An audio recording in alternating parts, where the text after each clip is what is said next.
Hello, and thank you for joining me on another episode of Lost Ox Media.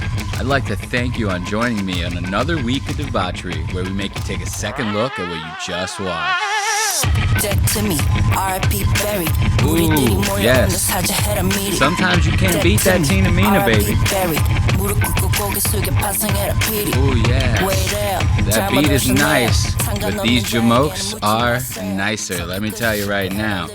Who do we have on the docket for today? We got good old Ethan Burger Boy Klein, gracing us with yet another Crash Out episode. He ends up reading all these hate comments from this Dan Balzania. You guys know this Dan Balzania guy?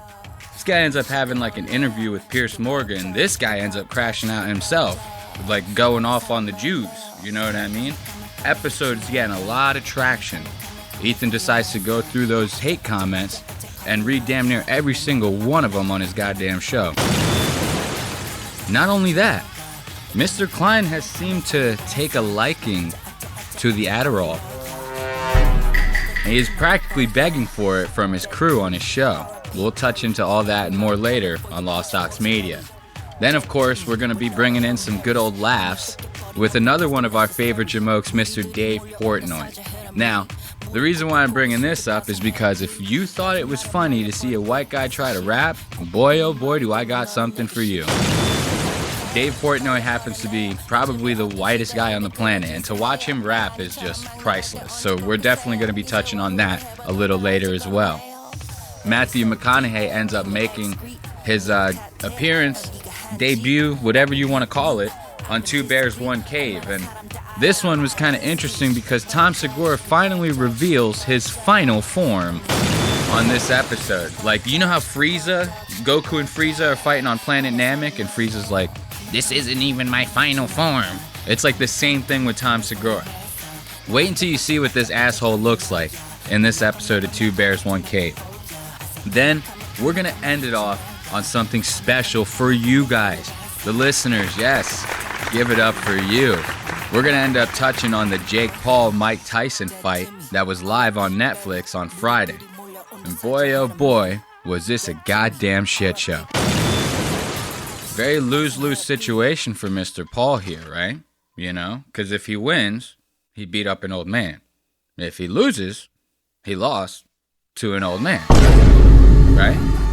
But if this guy ends up drawing, well, then he couldn't beat up an old man. So, like, this guy is literally losing, win, lose, or draw in this situation. So I thought this was a very interesting thing to touch on because, I mean, let's face it, everyone was watching it, right? Did you even try to watch it? If you did, you caught that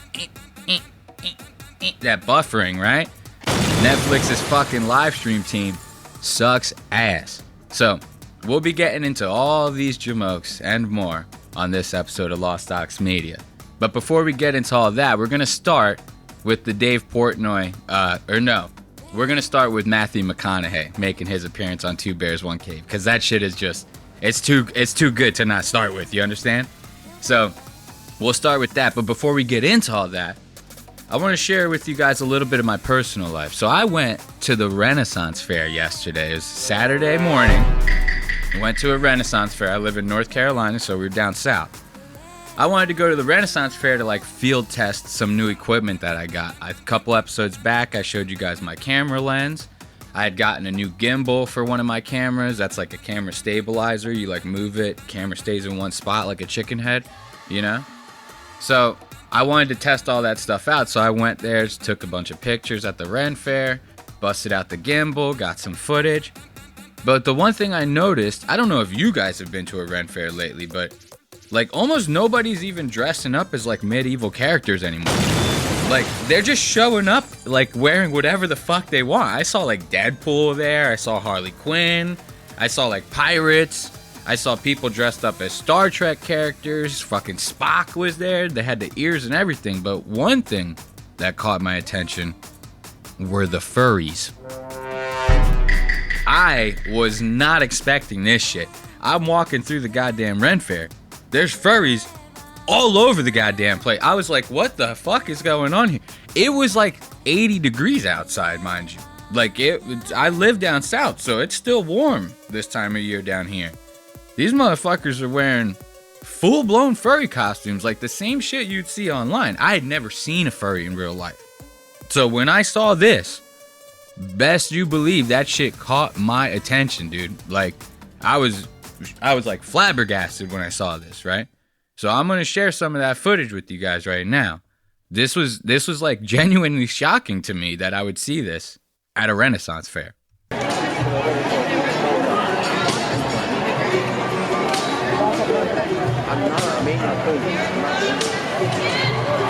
So now see, I'm just like filming around. I'm kind of like just scoping. Right now, I'm not like paying attention to anything I'm shooting.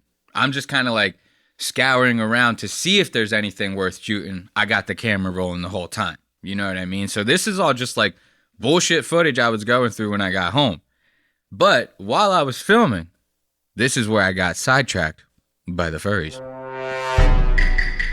Watch this.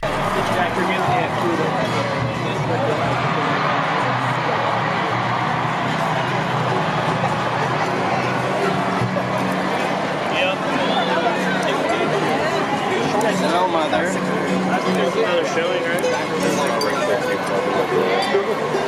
What the fuck? You see what I'm talking about? You see what I'm saying? Look, I'm minding my own goddamn business, right? I got the camera like I'm holding the camera like down to my side, you know? So it's like almost filming like the floor. I'm walking, I go to flip the thing up, right? I'm looking at just the viewfinder on the camera. I'm not even paying attention to what's in front of me. So I don't see this guy right away. Right? So I have the camera down. I go to like lift it up to now start paying attention and go, okay, now let me start filming some stuff. The second I bring the camera up, this fucking motherfucker is right in my goddamn face. I was I was flabbergasted. I had no idea that I would run into someone like this at the goddamn Ren Fair. Watch this shit. There's a bunch of them. Look, you see he's turning, right? He's turning to the side. He's calling at his pups. He's like, you know what I mean? He's calling at the babies now. Because they're all following him. These people are they're nuts. I mean, to be walking around, you see all these people, right? This guy is wearing a goddamn t-shirt. It is not cold outside, my friend. These motherfuckers are sweating, okay? Like, so look, I'll show you again. I go to bring this goddamn camera up. This guy comes out of left field. What the fuck, right? Now he calls. He calls to the family. See, that guy's not even wearing his shit. He knows. He's like, it's way too hot out here to be going the whole 9 yards with this. Got the other one. Look, that one did a little like, you know what I mean? I was shocked. I was shocked when I saw this. You know, nothing on them. Let them live their lives. But it was hot. It was kind of hot outside for that. It was not like the hottest day ever, but it was hot enough to where I was like, these guys are going through the shit. You know what I mean? So they end up passing by, right? And I'm walking through, I'm filming some other stuff. That's not like, you know, enough to like shock me into being like, whoa, man, I'm like, you know, it's just like, I just wasn't expecting seeing it. You know what I mean? It's not the craziest thing ever to run into a furry, okay? As a matter of fact, I ended up running into another one of these groups of furries throughout the thing.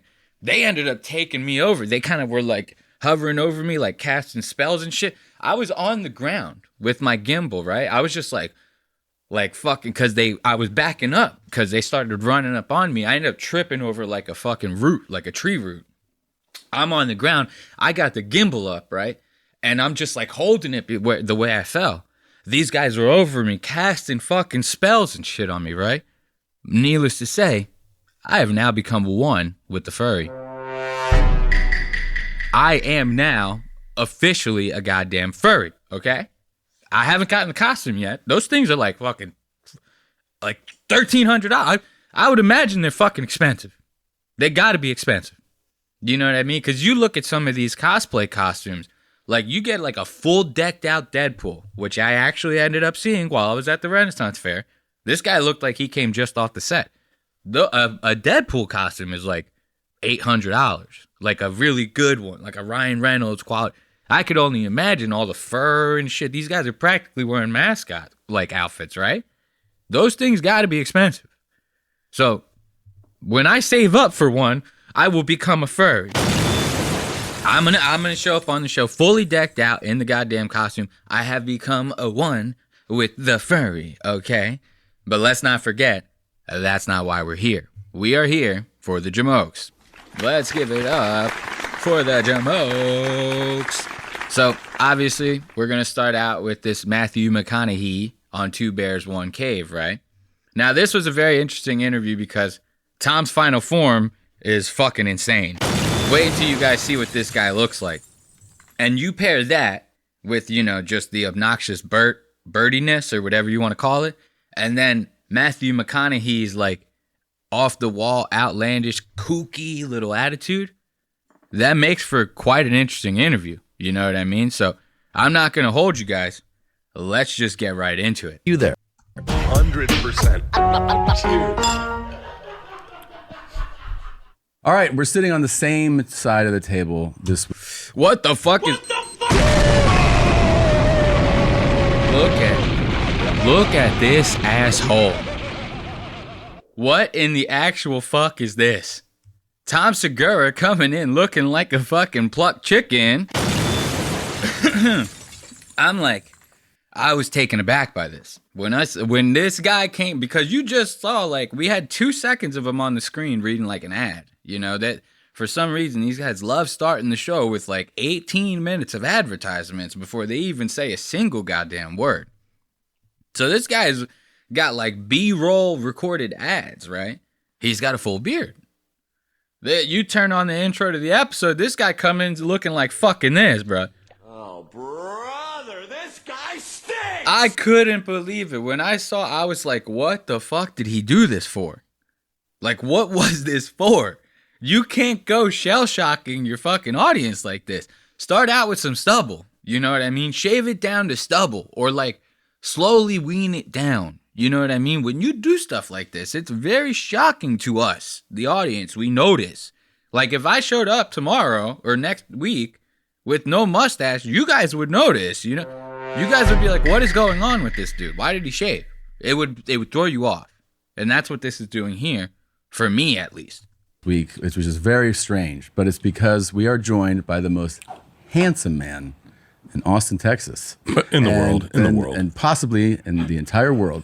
And you can get his already huge smash hit book. Look, I can't get over this. I can't even get through the intro. Just look at his mouth. His whole mouth, it just looks weird now that his shit is shaved. What? Watch him just talk. Watch. Oh my God! What the fuck is? What is that? What is that face? Jesus Christ! Just watch his mouth.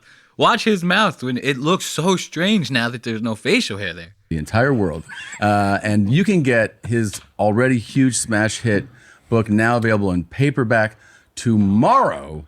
The book is, of course, called Green Lights. It's Matthew. I don't know. And look at this. This every time I'm fucking on a roll with the pause button right now. This guy looks like a psychopath. This guy looks insane. If I shared to you just this frame, if you just saw this sitting outside your Ring camera right now, if you got a notification on your Ring camera and this is what you saw on the other end of it, you'd be scared for your life. You would have no idea what the fuck is going on, okay? This guy, I don't know why he shaved. Let's try to get through this intro so we can get on to the next set of time codes. Holy shit. Matthew McConaughey, everybody. Give him a hand. How we doing, man? Buddy. Yeah, we're Actually, excited. I won most handsome in 1988. There's a story in there about how he lost a lawsuit case against this oil of mink when it had the bad acne. Do you mean... Look at Matthew McConaughey. Tell me that is not a man after your own heart, man. That's a true heartthrob right there. Look at the definition in the jaw. He's got his whole face is structured. It's angled. You know what I mean? You can't get a better looking guy than this.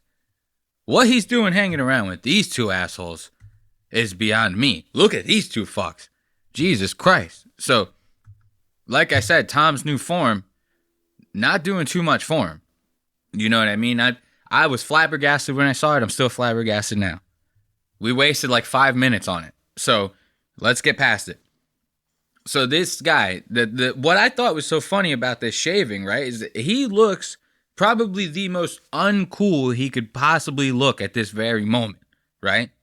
But this guy, like in the past couple of years, has been doing all this shit to be like this cool, hip, like connoisseur type guy. You know what I mean? Like he's going like to France just to get like a new watch. You know, you could get these things shipped over. You don't have to make a whole ordeal out of it. You know, he's doing like vlogs, like I'm going to get this tailored suit from this French concho manchois, like, and he's trying to like say shit in France.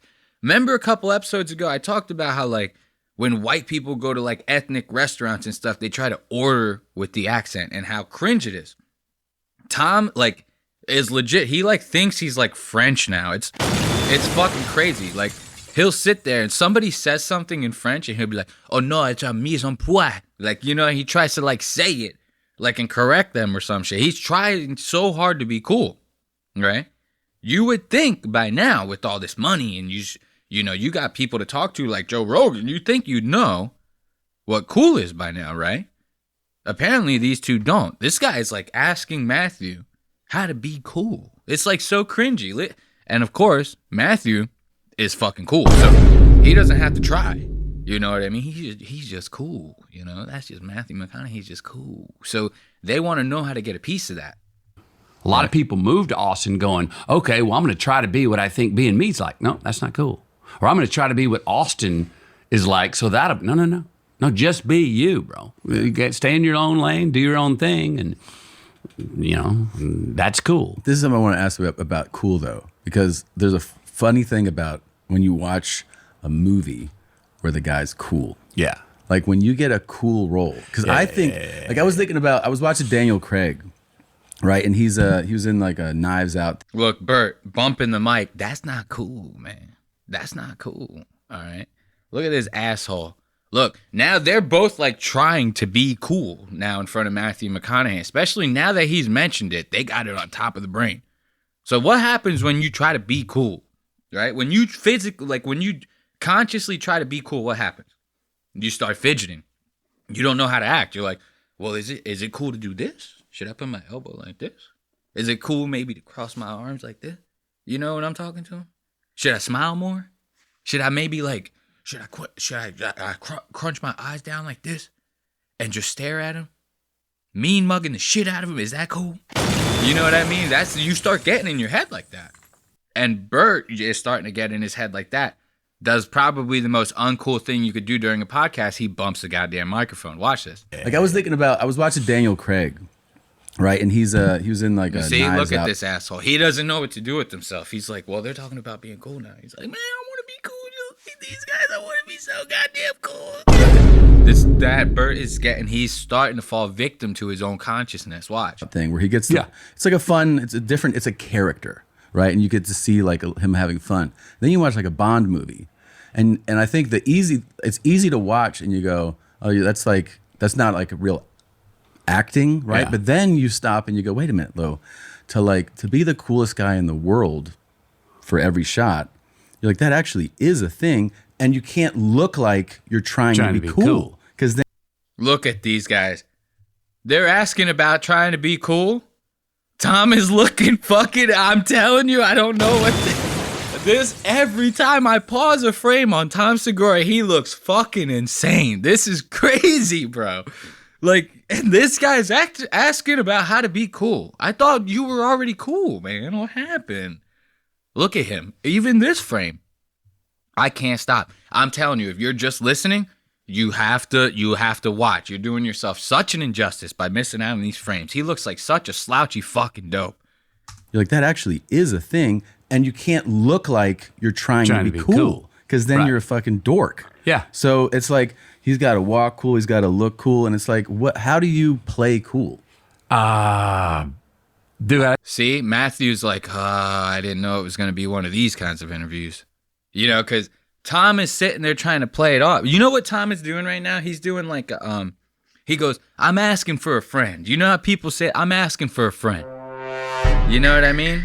The friend is you, you know? So he's kind of doing that. He's like trying to like mask his question by being like, well, you know, what is it? How do you act cool in like a movie scene? You know what I mean? Like, is there a way to do, you have a way to do that? And then Tom in his head, he's like, so when Matthew says this, I'm going to take that. I'm going to apply it to my everyday life. You know what I mean? This is what he's doing right now. He's asking for the keys, you know? And Matthew's kind of like, well, man, I can't just give them to you, man. Like, you know? I think cool comes from just ownership.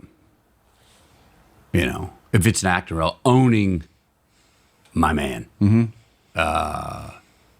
For instance, first role I ever did, Wooderson, Days Confused. Fucking love it. There's a line written in there, Richard Linklater, one of the original lines. I call it a launch pad line. Those lines that you go, this character means that. There's a book written I could write on that character, right? Wooderson's hanging out in front of the pool hall. High school. Now watch this, because this is going to be like very important to the shift that's going to happen later on in this interview. Matthew is about to drop some knowledge, right? That you genuinely in your head, you're going to hear it and you're going to go, holy shit. Like, I think this guy is like onto some like next level shit. I think this guy's like tapped the fuck in. Like you start to think like, holy shit. If there is not a person who has it more figured out than Matthew McConaughey, like when you start hearing the stuff that he has to say here in the beginning, he's like very articulate. What he's saying is like formulated, almost to the point to where like it almost seems like he's had this one in the chamber, like waiting for someone to ask this question. You know what I mean? But he sounds very formulated here. And it's very interesting because later this shit's going to take a little bit wilder of a turn. Written I could write on that character, right? Wooderson's hanging out in front of the pool hall. High school chicks walk by, he checks him out the backside. His buddy leans in his ear and says, Wooderson, you got to cut that out, man. You're going to end up in jail. He says, no, man, that's what I love about those high school girls, man. I get older, but they stay the same age. I went, who the fuck is that? This show is sponsored by... So now he goes, who the fuck is that, right? So he's talking about his character from Dazed and Confused that says that line. You know, I get older and them high school girls, they stay the same age. Now, this isn't the part that I'm talking about he has figured out. It's the way he explains how he came to like create that character and culminate that character just off of that one line alone. And the way he goes to articulate his process in doing this makes him sound like a well-rounded, put-together guy. We come to find out later he's not. But I just want you to bear witness to this part. I like a Wooderson, and I wasn't trying to be cool, but owning it is what your life, your politics, whatever it is, what you want, what you can do, what you can't do. Yeah. What works for you, what doesn't, without soliciting, without intruding. Cool doesn't really intrude. Cool doesn't trespass. You know those people you talk to, you're like, man, I love talking to them because they kind of hold their space, man. Yeah. You know those people you talk to that are always trying to get in there and solicit and get you're like, be cool, man. Yeah. Own your shit. Yeah. You don't need. See? So now he's very much like kind of throwing out some facts here. Because that's true. When you see people very much like doing their own thing, you kind of like, it throws a little bit of mystique. There's like an intrigue there. You're like, what is that person about? You know? Especially when you see people in like these event type situations or stuff where you normally see people, you're like, you should be freaking out right now. Like if Matthew McConaughey was in a mall, everyone starts freaking out, but there's one guy, he's over there like, yeah, I know it's Matthew McConaughey, but I'm over here, I'm just chilling, man. I'm being cool. You know what I mean? This is kind of like what Matthew's talking about. You're at a party, you like hanging out with the people that don't want to like get into the conversation the whole time, that aren't trying to butt in every 5 seconds. Someone kind of like Bert, you know? So it's like almost like Matthew is basically like telling them like, yo, man, this would make your podcast like a whole lot cooler if you guys just did this stuff. But he sounds very well put together here, right? Me to convert to make you cool. Right. Chill the fuck out. Right. So I think it's ownership. And if I can find that or any performance I see where you see somebody own whoever they are, The nerds are cool. Right. Yes, When they they're are, like, yeah. I'm a nerd, man. I like this shit. That's cool. Yes. I don't think dorks are cool. I don't think dorks are cool. And then he has these two fucking dorks staring right the fuck at him. Look, these two might as well, like, he might as well hold a fucking mirror in front of these guys. Go, I don't think these two are cool right here. You know, if you guys see these two assholes right here in this mirror, that's not cool. Okay, he might as well do that to them. These two look like the most uncool assholes I have ever seen in my goddamn life. Now, remember I was gonna say, you know, Matthew, he starts taking a turn for the worst, you know, later on. He starts getting like real kooky. And you're kind of like, whoa, what the fuck is going on here? So, watch. He starts talking about, what's this guy's name? The fucking director. Scorsese. Martin Scorsese. And how he was doing his shit in Wolf of Wall Street. This is where Matthew starts to get a little bit weird. You know what I mean? Like, I don't know about this guy after this one. And I've tried to close these gaps, meaning there's what we intend to do, there's what we actually do, there's what gets recorded, and there's what gets edited. Trying to close all those gaps. And over 35 years, I have been able to close the gaps where what I'm wanting to do is pretty close to what I'm doing, which is pretty close to what's getting recorded, hopefully what's going to get edited. Yeah. But sometimes it's not, and I need that director to go, come here. I know what you're trying to, I hear what you're trying to do, but come look at it. And I'll watch the scene and go, oh, that's not what's coming across. Gotcha. Maybe that's the angle. Maybe that's me. But sometimes there's a larger gap between, here's what I thought I was doing. No, maybe it was, but it's not captured. Or maybe what you thought you were doing is not actually what you were doing. Because we're all... See, so now there's a well put together thought. You know what I mean? He says, they start asking him about his acting process. He goes, well, you know, in acting, you always have what you think you're doing, what's getting recorded, what gets edited, and then what comes out. And he goes, and you want to make it as seamless as a process throughout all of that. And through my years of experience, I've been able to translate what I think I'm doing, gets pretty close to what's being recorded, which is pretty, you know, what you hopefully gets edited, and then that's what comes out. And he goes, and I've learned how to do this throughout those years, right? And then this is where they start asking him questions about Martin Scorsese, and this guy starts fucking going a little off the rails. All mesmerized by Scorsese, and Yeah. you did Wolf of Wall Street. What's he like on? Dude. Loves funny. Really? So, and nonverbal. I don't think he gave me any direction that had an English word in it. Really? No, it was all do the yeah, go. What the fuck? Look at this guy. We're losing him. We're losing him. Remember the last time I closed up on him? He looked real charming. He looked very, very nice, Mr. McConaughey. You know what I mean? Now look at this fucking psychopath. You trying to tell me you directed you did a whole, you know, couple scenes with this guy in a movie? He never spoke a goddamn word to you? No, this is where I start to lose with these Hollywood types. They start getting into these like metaphorical type ways of speaking and shit, where like they go, oh man, it was like a cosmic experience, man. He didn't even like speak the whole time. He was like, imagine if Leonardo DiCaprio's sitting in the goddamn scene and the director's doing that shit to him. Leo Dio's gonna be like, yo man, will you shut the fuck up? Direct this shit, man. Like I got other movies to make. I can't deal with this fucking shit. This is where I started to look. I was like, what is he talking about? Who does this shit? You know? Look at this guy. We're gonna lose him. We're gonna lose him. Look at that frame. Look, you see what I'm saying? I'm hot with the goddamn pause button today. This guy is losing his fucking shit right here. And he's trying to be cool. Yeah, go. It's musical. Everything's musical. Mm-hmm. And we're gonna be here is a boom, boom, boom, boom, boom, whoa, boom, boom, boom, boom, whoa. Go. Imagine if a director was talking to you like. Imagine if you were trying to act out a scene, and a director talked to you like that. You would think he was having a stroke, especially if they're as old as Martin Scorsese is. You would legitimately think, you'd be like, this guy is fucked.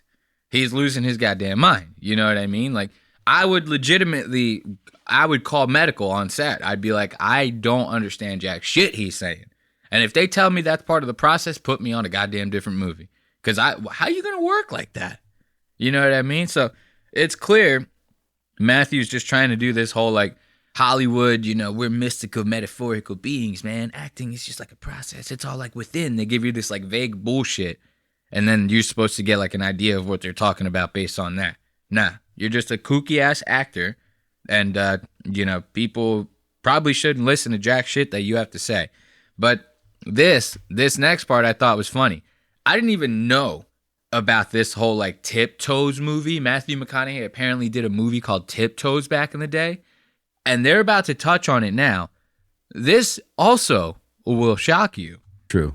Did you know that when people watch the trailer for Tiptoes, that they think it's a sketch? Did you know that? That no one thinks it's real? They think it's a what? It's an SNL sketch. Did you know that? I did not know that. I've shown that to so many people, and they're like, when the fuck did SNL do this? I'm like, no, this is real, dude. Like, did you know? It wasn't quite real, but it was real. It was insane. The first time you see it, you're like, what the fuck is happening? Like, Look, they're all losing their minds. What's in that goddamn Porosos vodka? I do not know. This guy's losing it. Tom and Bert are losing it. Look at these two. All talking about this movie, Tiptoes, right? And they're going to show the trailer in a second. Wait until you see this goddamn shit. just play it for like 10 seconds for Bert. Here, put the hands on. This is one of the craziest things that I've ever seen. And I've enjoyed it so much. Together was perfect. Right? Yeah. Look, what I'm going to do here, because fuck their reactions, we do not have to focus on their reactions at all. We don't need them. I'm going to zoom in on just the trailer. We need you guys to get this, like, uncut. Like, you don't need no fluff. This shit is absolutely bananas. I couldn't even believe. You know how, like, sometimes people will say, they'll be like, man, you can't make a movie like that today. You know what I mean? When they talk about, like, old movies. This is 100% one of those movies. You will never get this shit across somebody's desk in today's day and age. But it happened back in the Disney. What is this? 2003 this movie came out. Look at this shit. You're like, okay. I've got to get going. Hey, baby. Hey, sweetie. Mwah. I love you. There's one small problem. Hi. Look at this bullshit. Look, they got... I couldn't, but when I saw this, I was fucking thrown aback. This whole episode's going to shock you folks. I'm going to tell you that right now. You know, furries. We got Tom Segura's Final Form. Now, we have Gary Oldman playing a midget, right? But he's not playing like how this is what's crazy. You could never do this now. Peter Dinklage would have a goddamn heart attack if you tried to do this bullshit now. He's playing a midget. Like, you remember when you were like a kid and you wanted to pretend to like be smaller, so you would tie like shoes around your kneecaps and you would walk around the house on your knees, right? And you'd be like, you know what, 1.5 feet shorter or something like that, you know? You fuck around with people, you go, man, look at me, I'm all small and shit like that, you know what I mean? They got Gary Oldman doing the late great Gary Oldman. This guy is like one of the greatest actors of all time. And they got this guy dressed as a midget, and he's doing it like that. He's got his shoes tied around his knees right now. They're like green screening out his legs. You know, look at this shit. Ralph, I'm his brother. We're twins. Are your parents, Yeah. It can tear them apart. I think you're gonna let me know that everyone in your family's a midget. They're not midgets. Look, his whole family's midgets. That's what the whole movie's about. Matthew McConaughey trying to find love. His whole family, they're all midgets. You can't even say that word anymore. This video might get demonetized because I said that word. Are we gonna bleep it out? No. You know what I mean? This whole family's midgets. This girl's like, yo, you could have fucking warned a brother. You know what I mean? That's what the whole movie's about. So now he's got like all these different midgets around, right? And they're all actual little people, dwarfs, if you will. All of the actors are all dwarfs except the main one. The main one is Gary Oldman, standing on his knees with shoes tied around them. Dwarfs. Or bring them together. That's Gary Oldman, dude. Gary Oldman, Patricia Arquette, Peter Dinklage, This is Kate Beckinsale. Bruno, his mom Kathleen. They're like, what's up with all these fucking midgets? You could have prepared us for this, don't you think? If you embarrass me, I'll never speak to you again, so just get it together. How's everybody great? I think maybe I'm pregnant. When the girl gets left, Now the girlfriend's pregnant. She's like, I don't know what we're gonna do. Is the baby gonna be a midget? Like, you know, this was all like, you could get away with these talking points back then in a movie. Have you guys ever seen the movie Tropic Thunder? You can't make a movie like that now. That movie was made in like 2016, okay? Like, very, very classic stuff. Probably the only movie you'll ever see Robert Downey Jr. play blackface in. And trust me, we loved it. Wait, this trailer's so good. I've never seen the trailer. This is so good. You knocked up this great girl, and you didn't tell her that her baby's probably gonna be little. I'm not like you. Oh, yeah, we dropped into real drama. Look, speaking of Peter Dinklage, they even got him in here. He could have been the second lead, bro. Why they do my man Dinklage like that? See, this is before Game of Thrones. So, you know, he didn't have that, like, you know, he could be whatever, you know, type shit now. Now they cast Peter Dinklage. Do you see, what's the movie? He just did a movie with, like, Andrew Scholes. And it's like an old Western. And this guy plays a goddamn bounty hunter. He plays a bounty hunter, like Django Unchained. Like, you know, we're getting bounties on men that like the courts and the federal judges want locked up, dead or alive. Here's your prize. You know that he's like one of those bounty hunters. He plays in a dead serious ass movie where he is a bounty hunter. So, you know, now Peter Dinklage, he's got some weight after Game of Thrones. They could cast him as fucking anything.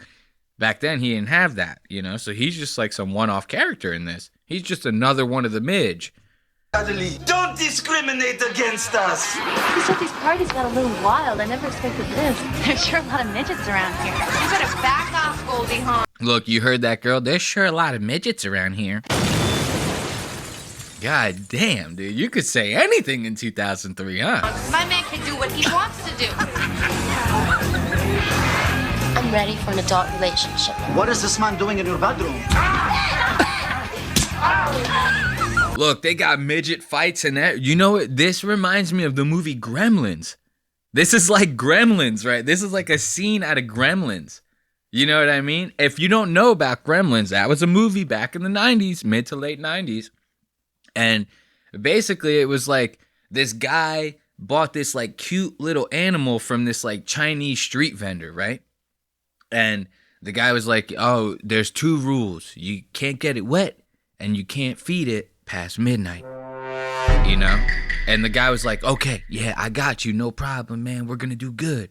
Of course, the thing accidentally gets wet. The thing accidentally eats past midnight. And it becomes a whole debacle because when it gets wet, it starts multiplying like crazy. When it eats past midnight, it turns into this like goblin ghouly thing or something like that. And then next thing you know, there's like 1,000 gremlins in your apartment. They're all having a goddamn party. So this is like a scene out of Gremlins. You know, all these midges, they're running around. They're going crazy. You give these guys a little bit of alky past midnight, you get them a little wet with that alcohol. You give them a couple hors d'oeuvres past midnight, these midges are going to start running amok. There's sure a lot of midgets around here. You better back off, Goldie Hawn. My man can do what he wants to do. I'm ready for an adult relationship. What is this man doing in your bedroom? Look, see, so now they're all running around. You know what I mean? All the gremlins. This is chaos, dude. a walk down the aisle. Stevens. Look, and he's Jewish. Look at that. Ethan Klein would love that. You know what I mean? Is this how your people portray the midges? You know what I mean? Is this how Jews see midgets in Hollywood? You know, you see them as crazy, deranged people that can't hold their shit together at the party? Is that what's going on here? Very lucky guy. Just hope he's smart enough not to screw it up. Is just a beginning. There'll be rough patches. Look, even the doctor was a midget. Look at this shit. They took the cake with this one. Smart enough not to screw it up. Look at the doctor. Look, the doctor's a midget. He's only like 6 inches higher than the doorknob. This is crazy, dude. I'm like shocked that this movie actually exists. There'll be rough patches, there's no doubt about it. Canal House and Langley Productions proudly present command performances from Kate Beckinsale, Matthew McConaughey, Just get really serious. Patricia Arquette, and in the role of a lifetime, The role of a lifetime. They gave Gary Oldman, this is Gary Oldman, the role of a lifetime, dude. That's the same guy who was in fucking Leon the Professional, you know? This guy is like all-time actor. They're saying this is his role of a lifetime. You know what I mean? Like when I saw that movie, I was like, yo, what the fuck is going on here? We're going to end this Matthew McConaughey segment on his world-famous tuna. This guy, remember I told you he started getting kooky. He started getting a little kooky. You know what I mean? And this tuna, when you hear how this guy makes a fucking tuna salad, you know, I don't eat tuna salad. I am not a big tuna salad guy. You know, chicken salad, yeah, I'll do a little chicken salad. You know what I mean? But tuna salad, I gotta be hungry as fuck to want to eat a goddamn tuna salad sandwich. You know? And if Matthew McConaughey was making the tuna salad, I would have to be on death's door to try a spoonful of that, okay?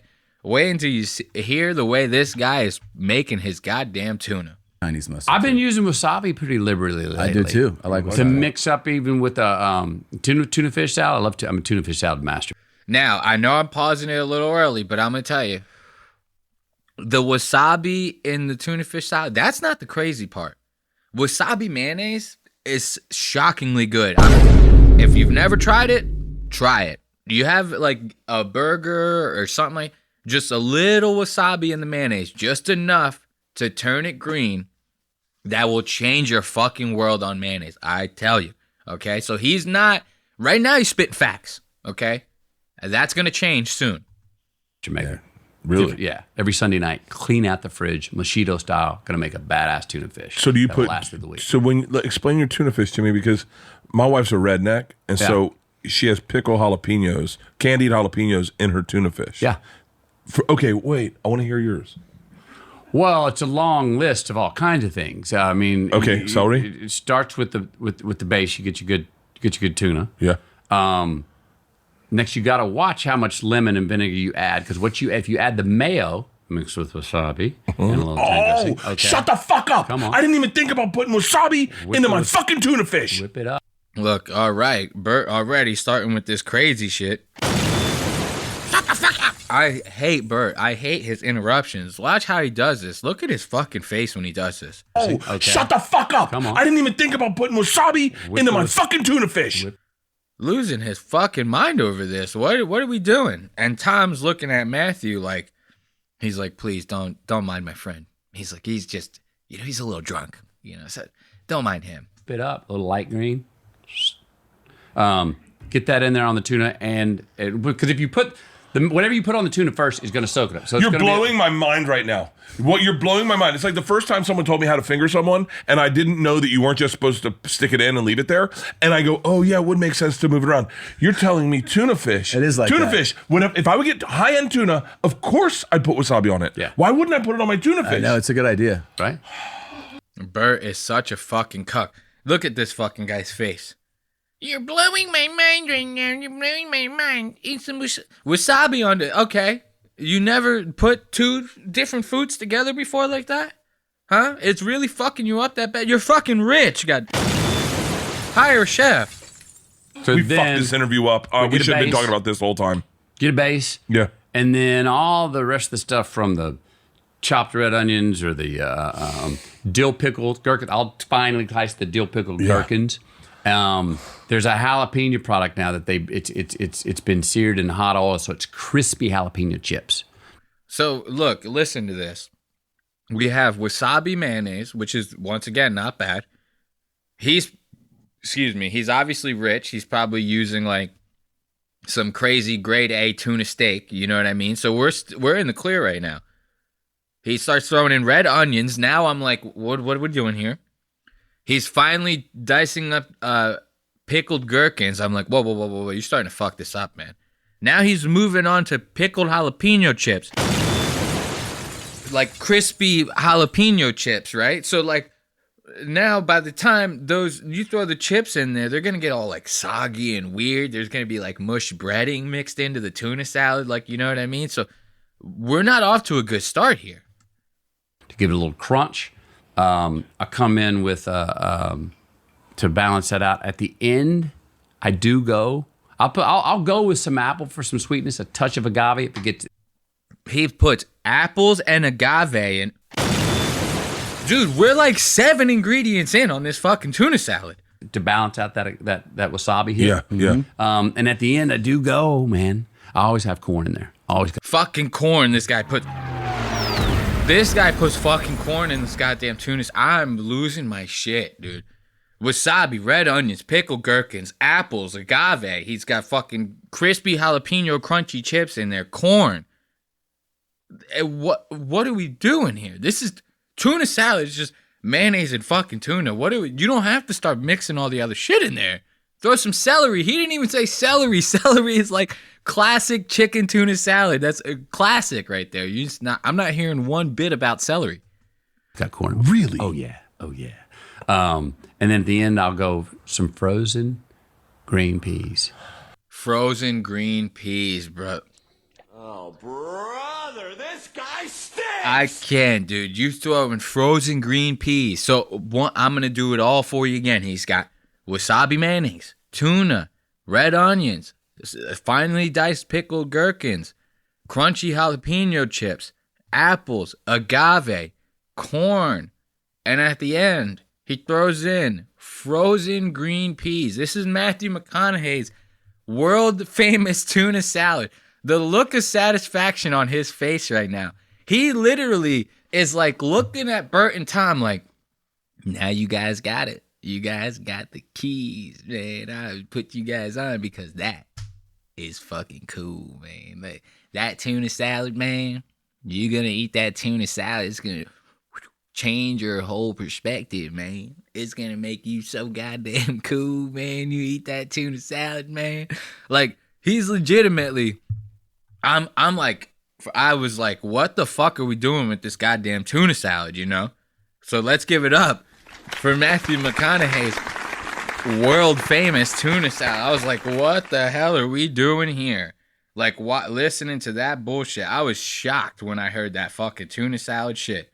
So we're going to end up moving on to Senor Ethan Klein on the What's Eating Ethan Klein segment. So... like I was telling you earlier in the intro, Mr. Ethan, you know, if you're, he's been crashing out. This week, he's crashing out over this Dan Balzania guy, right? Now, if you are a follower of Lost Docs Media, you already know that every week we do a segment called the Week segment, and that stands for What's Eating Ethan Klein. Now, the past, 4 episodes, every segment has been about Ethan crashing out over this anti-Semitism rant that he's having, how the world and the internet is against him. And he's mainly focusing all of this criticism and wanting to get canceled and things like that. He's focusing it all on Hassan Piker and the CEO of Twitch. And a lot of creators that are in Hassan's network, you know.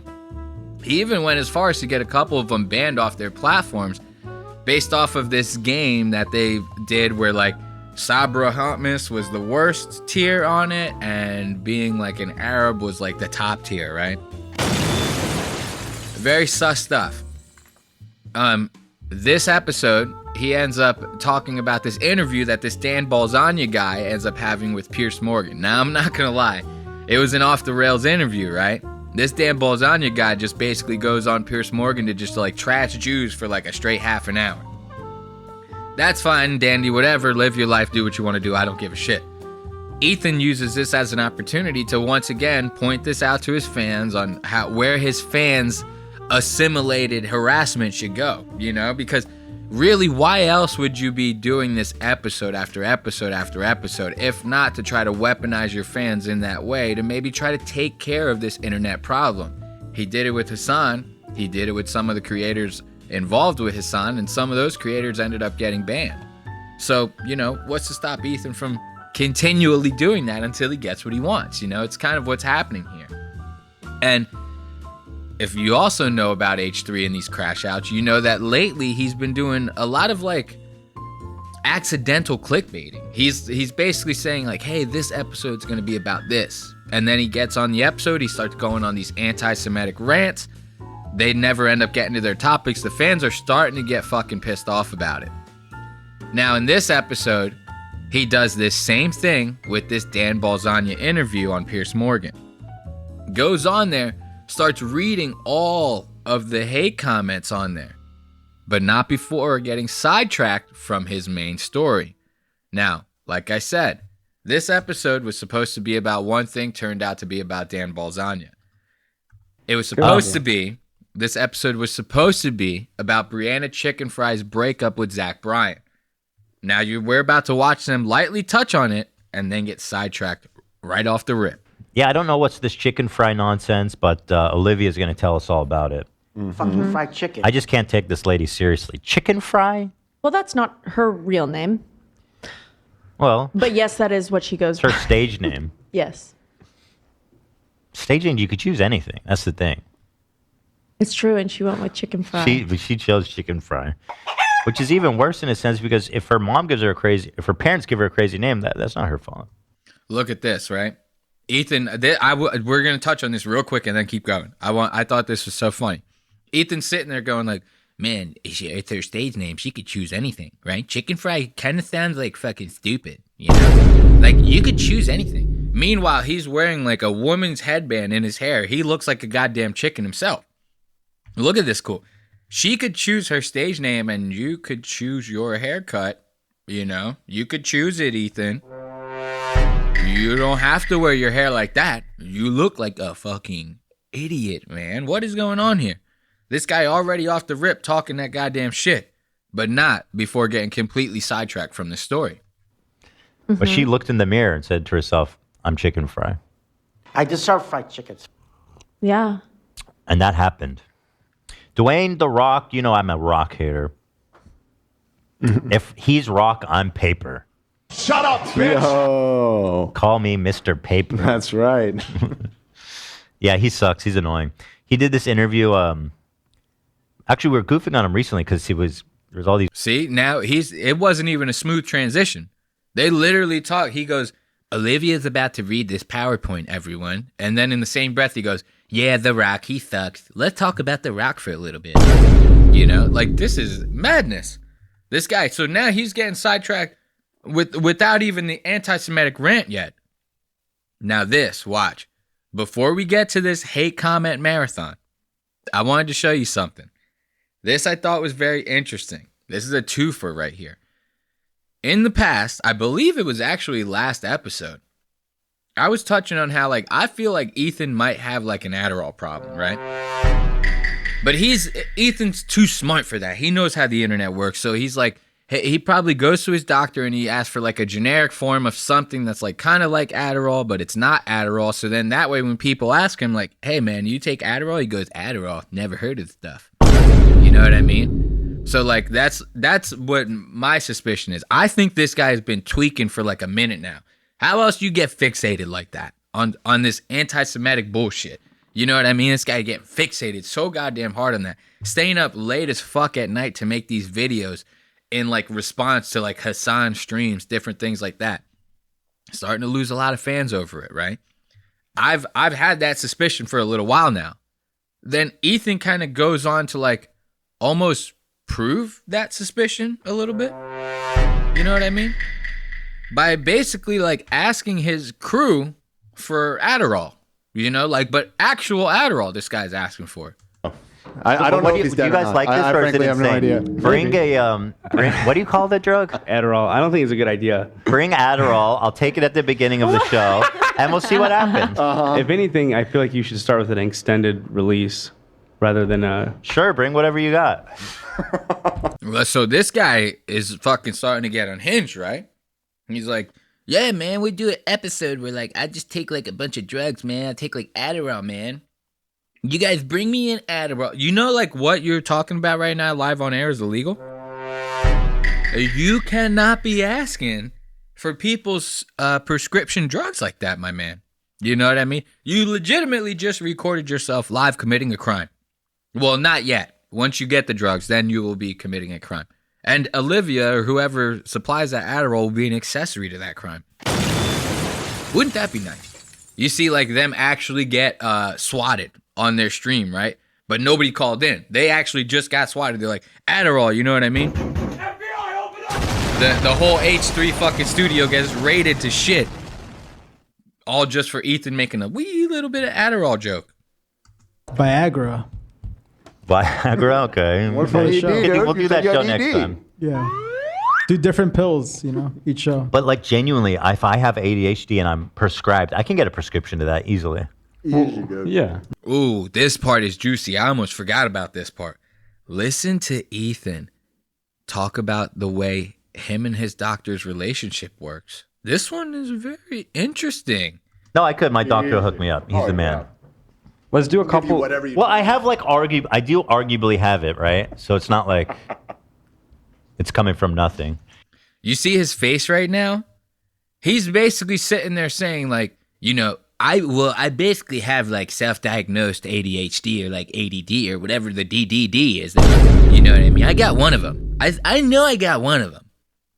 So like I can totally go to my doctor and like he'll just like hook me up, you know, because like he always prescribes me like the most expensive shit anyway, and I always am able to pay for it. So he'll basically like just do whatever I want because that's how doctors work. So like, you know, a doctor, when they know that they can just keep charging you for shit, you know what I mean? You got like the best insurance money could buy, and on top of that, a copay basically means nothing to you. Yeah, your doctor's gonna get real fucking chummy with you because he knows that he can just blast the fuck out of your insurance anytime he wants. The second you go in there and you say some shit, hey doc, I think I got ADHD, the doc's gonna be like, you twitch your wrist a lot like this? He's gonna be like, I do it every 5 seconds, doctor. He's gonna be like, yeah, you got it. Okay, we'll prescribe you 1,000 milligrams of Adderall. You get 10,000 pills a month. Call me back when you need something else. We're gonna charge your insurance $50,000. You know, the doctor's not gonna give a fuck.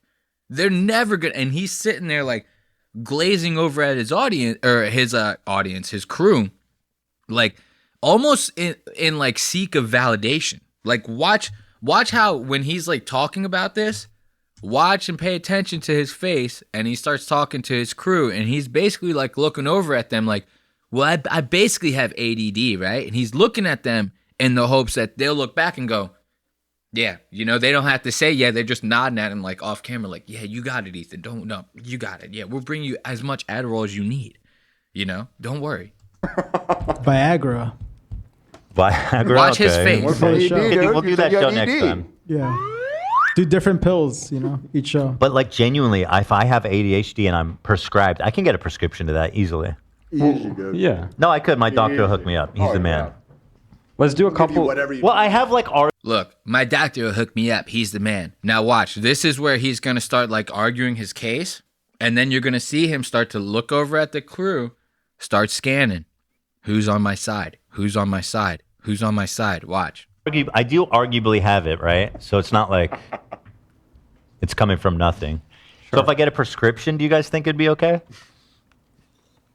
Yeah. Yeah. Yeah, of course. They're going to agree. Yeah, Ethan, sure. Yeah, whatever. You know, you can get whatever you want. I mean, dude, just keep signing our paychecks. We live in LA, and, like, it's hard enough, even with the salary that you're paying us. I mean, I think I mean, you should go to a doctor. You should talk to a doctor. What about, like, oh, you guys are acting like, oh, yeah, I'm going to take Tylenol at the beginning of the show. It's a, you know, I'm prescribed the drug. Do a vote. Do a poll, Dan. Dude, let's do a poll. This guy wants to do a poll. hey, audience, should I start taking drugs on stream? This is crazy talk. You know, this is like if Ethan watched anybody else talk like this. If Philip DeFranco was talking like this on his goddamn live stream, Ethan would start. Philip DeFranco is, he's crazy. He's anti-Semitic. He's taking Adderall like every fucking day. Like this guy is losing his shit, man. A couple different shows where you do a couple different drugs and then people vote for what show was funniest. Yeah, and then you continue. And they won't know what you were on. Yeah. That's a fun idea. That's genuinely a fun idea. What am I polling here? Should Ethan do the Should Ethan do more Prozac? drugs? The Addy. Oh, Adderall experiment? should Ethan do? So now he tried. Look, that's crazy. You know the difference between Prozac and Adderall. I feel like that was like a slight on him. You know what I mean? For him to kind of be like, well, I don't really know what Adderall is. I've never taken the stuff. You know what I mean? This guy is taking like a generic form of that shit. There's no way he hasn't. You know what I mean? And this is what I find. So Ethan's 39 years old, right? He's a grown-ass man. You do all the drugs you want. Like, I don't give a shit about you doing drugs. It's the hypocrisy right here. Rules for thee, but not H3. You know what I mean? That's what this guy's all about. Ethan can do whatever the fuck he wants. You will never see him criticize himself. If anybody else did this, he'd be all over them. And here's the kicker. The biggest demographic for Ethan's audience is children and teenagers. This guy is very influential to the youngins that watch him on a daily basis. I mean, if you got 30,000 young people watching you every episode, I'd say you're pretty influential, right? So now this guy is basically shilling like, oh man, isn't it so cool to take drugs and Adderall to like a young audience of his. Now, remember I said this guy's about to start going on a hate comment fucking marathon. And also remember how I said his fixation, at least to me, seems like it's fueled by drugs like this Adderall that he's so adamantly trying to get from his crew. I kind of feel like this little crash out was fueled by some form of an Adderall derivative myself. Now let's watch as he starts to roll the snowball downhill on this hate comment marathon. Doing it. This man's just on TV doing it. Friend of mine that only 33 minutes. Imagine how much of this has been edited out. Okay. Pierce Morgan, uncensored but not unedited. What is the accusation? Dan Blazarian probably is saying that they took something out or something. I don't know. Could check his Twitter and find out. I wouldn't be surprised. Well, though. Dan, call into my show. It's live streamed. True. No editing. Well, we have the button. So now, Ethan, they start reading these comments, right, that are underneath this Pierce Morgan and Dan Balzania interview. Now, this Dan Balzania guy, he's like one of those almost like Sneeko Andrew Tate style internet cucks. You know, that he goes on, he's like, yo, isn't it awesome to have like mad bitches, like 5 Ferraris and like $10 million in the bank, dog? You know, I made all my money from like scamming poor saps like you who want to live like me. And that's kind of like what Dan Balzarian's kind of like built his wealth and internet fame off of, you know? But this guy, he's not your ordinary cuck. And I'm not really hounding on Ethan for trying to jump down this guy's throat. This guy's a fucking fag. But it's more or less that Ethan's like putting his audience through endless fucking torture, insufferable episodes, all for his own personal qualms or whatever, fights. It's like this is his own personal battle that he's dealing with, but he wants to drag you guys into it. And it's kind of fucked up to like deprive your audience of what they came to see, all for your own personal bullshit, right? So they start watching a couple clips of this Dan Balzania guy with Pierce Morgan, and this is where Ethan starts reading the comments. But now Ethan's gotten to a point to where he's like, all of these comments are anti-Semitic. Like, I can't get over the fact that there are so many anti-Semitic comments because, like I said, Dan Balzania was pretty much just bashing Jews for like a straight half an hour. So there's a bunch of people in the comments that are like, yo, this Dan guy's right. Jews are fucking crazy, man. Like, they all start going in on it. I agree. I agree it's a little crazy, you know? But do you really got to do that to your audience? Do you got to put them through that? You know what I mean? I don't think you do. Murdoch's not Jewish, though. No. In fact, he's probably, if anything, more anti-Semitic. He's leaning like Bannon, Steve Bannon's side of things. All right, but there you go. So we'll keep going, guys. I'll be here all day if we need to. Wow, this time I've claimed to give 0 Fs. I was mistaken, because this is what giving 0 Fs actually looks like. I find it incredibly ironic that the host of the show called Uncensored is constantly throwing hissy fits over people actively engaging in the premise of the show. Growing up is realizing that Pierce just attacks guests when he's challenged by a purely logical argument that he can't defend. Netanyahu gave a speech in Congress saying Iraq had WMDs. Again, it's like, this is insane that they're trying to pin the whole thing on Israel. Pierce tried again and again to get this guy angry. He failed, and Dan remained calm throughout. While the comment section really backfired on Pierce, as a German, I wish that more Americans... So now see how he's starting to pick up the pace a little bit?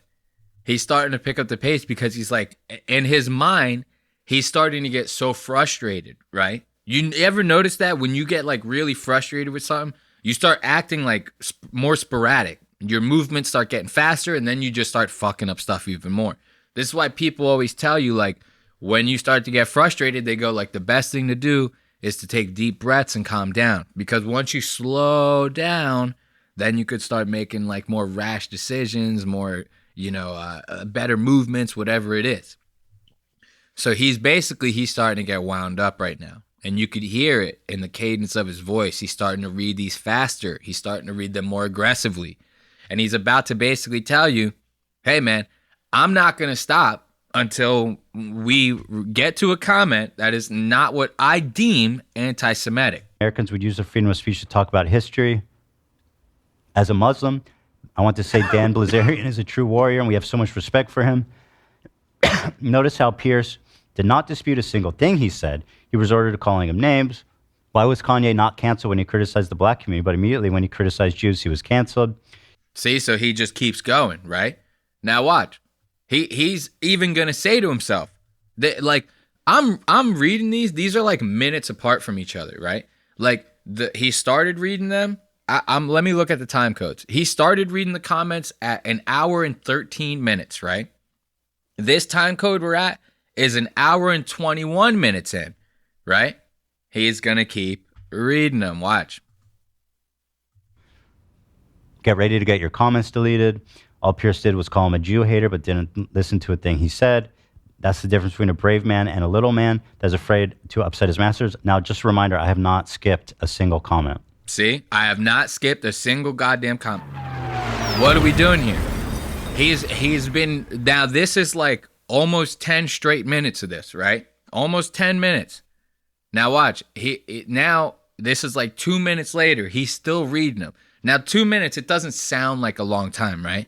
But mind you, now we're almost at 15 minutes straight of him reading these. And to be reading hate comments for 2 minutes, if I go, Pierce playing dumb like he doesn't know about AIPAC, right? Pierce Morgan shocked, but okay, that was like 3 seconds worth of talking right there. So now 2 minutes of that. How many comments you think you read in 2 minutes? Now how many comments you think you read in 15? He's just going to keep doubling down on this. And he basically even says that. With him, props to Dan for having the courage to say what's on his mind, no matter how controversial. Notice how Pierce doesn't really want to discuss any of his claims, but rather resorts to accusations that he's anti-Semitic and just hates Jewish people. Pathetic response to any... See, so now even that one that he just read was kind of like not anti-Semitic, right? Because the guy just goes, hey, did you notice like Pierce he didn't say that he was like a liar or anything. He didn't really like combat any of his points. He kind of just went to call him anti-Semitic. Like, why didn't Pierce come back with like facts like Pierce normally would, right? It's kind of like what that comment was going. I mean, you could basically take it either way. You could take it as that person genuinely asking, or you could take it as that person going like, isn't it suspicious, that Pierce isn't asking him that? And it could kind of be a little bit more towards the Jews, like being bad side, right? But basically what I'm getting at here is like, Ethan's like cherry picking. He's saying like, oh yeah, I haven't skipped a single one. I haven't skipped. But he's basically he's cherry picking this. And every time he reads a comment that's like a little more vague or a little more towards the middle of the argument, he basically just moves the goalpost. You know what I mean? Like, that's that saying. When people go like, hey, you can't just keep moving the goalpost. It's like when you're trying to make right by somebody and they constantly tell you it's not good enough. Or when you try to like win back someone's trust or whatever it is, win an argument, anything, and they keep moving the goalpost. You get to that point and they move the goalpost further. And that's basically what Ethan's doing here, trying to win this argument. And the worst part is, like a child, he's basically doing this, saying like, I don't want to do this. Like, watch. Well, let's listen to him say it. He's basically going to say like, I don't want to do Points this. Dan made accusing him of being an anti-Semite. Hold on. He's going to say, I don't want to do this. But guys, there's no anti-Semitic, or there's no comments that aren't anti-Semitic here. I have to do this, is basically saying to you, the audience. You don't have to do this. You had a whole episode planned. You could skip past this. You could mull over this in your own personal life. Instead, you're trying to put your audience through it.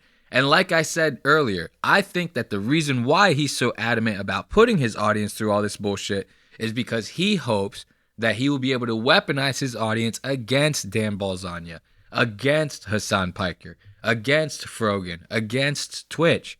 Why else would he do it? It's not to spread awareness. It's not to spread awareness because people are aware. They're going to be aware without you. And they don't need some fucking joking asshole cuck like you, some hypocrite, to make them aware. You're not that person. You know what I mean? Let Joe Rogan handle that. Joe Rogan can bring awareness to this shit. We don't need you. Listen, guys, I don't want to read this, but this is like basically 50 comments in a row. Dan, I don't believe in white supremacy. I'm going to read it all until there's not a anti-Semitic one. See? So even he's saying, I'm going to read it all until there's not one. I don't want to do this, guys. You know, Dan Balzania, he's basically forcing my hand. I wouldn't be able to, I wouldn't be able to live with myself if I didn't read every single one of these comments to you guys for 50 minutes straight. This guy is still stuck on Dan Balzania. It is like 2 hours and 16 minutes in, he's still stuck on Dan Balzania. And watch this.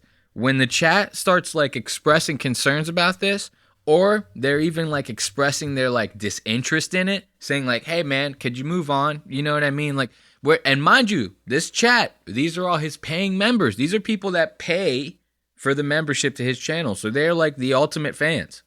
I don't pay for this bullshit. You never hear me cover a goddamn member stream. Why? Because I don't pay for it. I'm not going to fucking help pay this guy's fucking salary. What are you kidding me? I watch the free shit.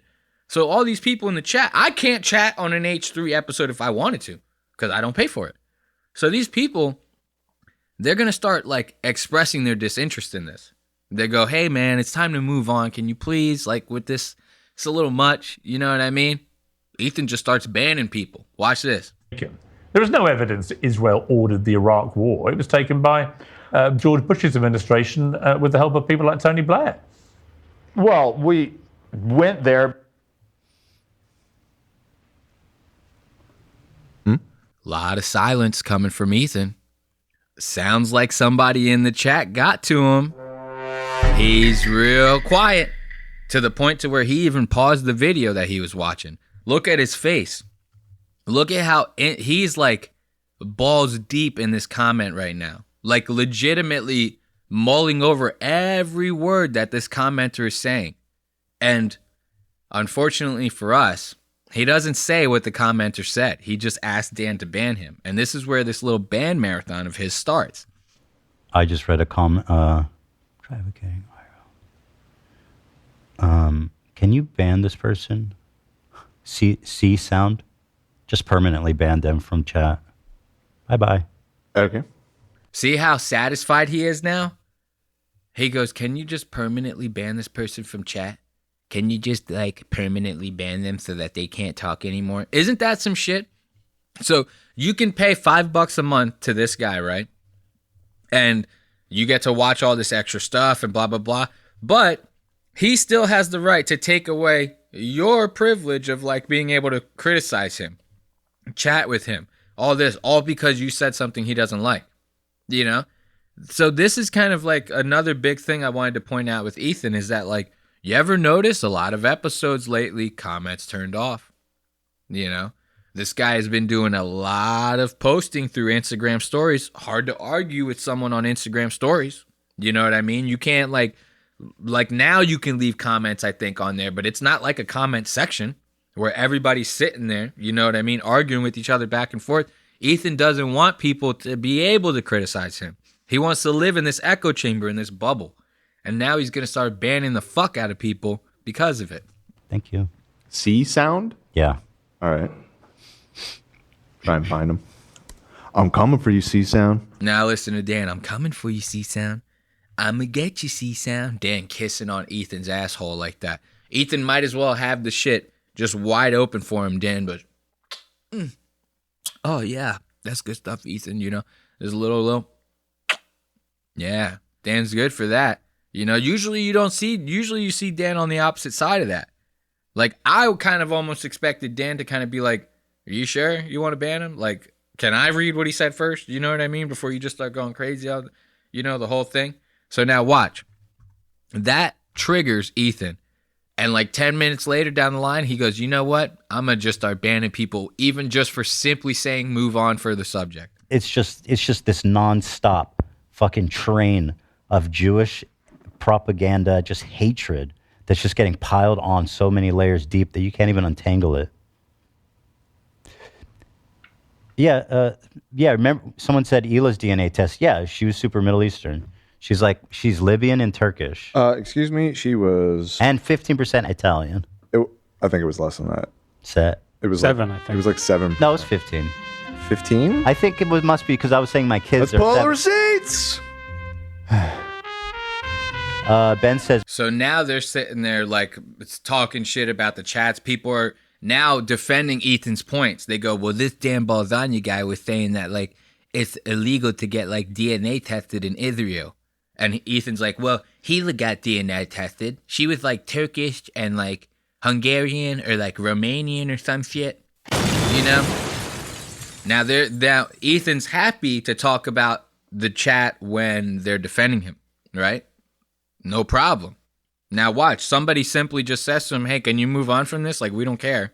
This is where the banning starts. Let's pull the receipts!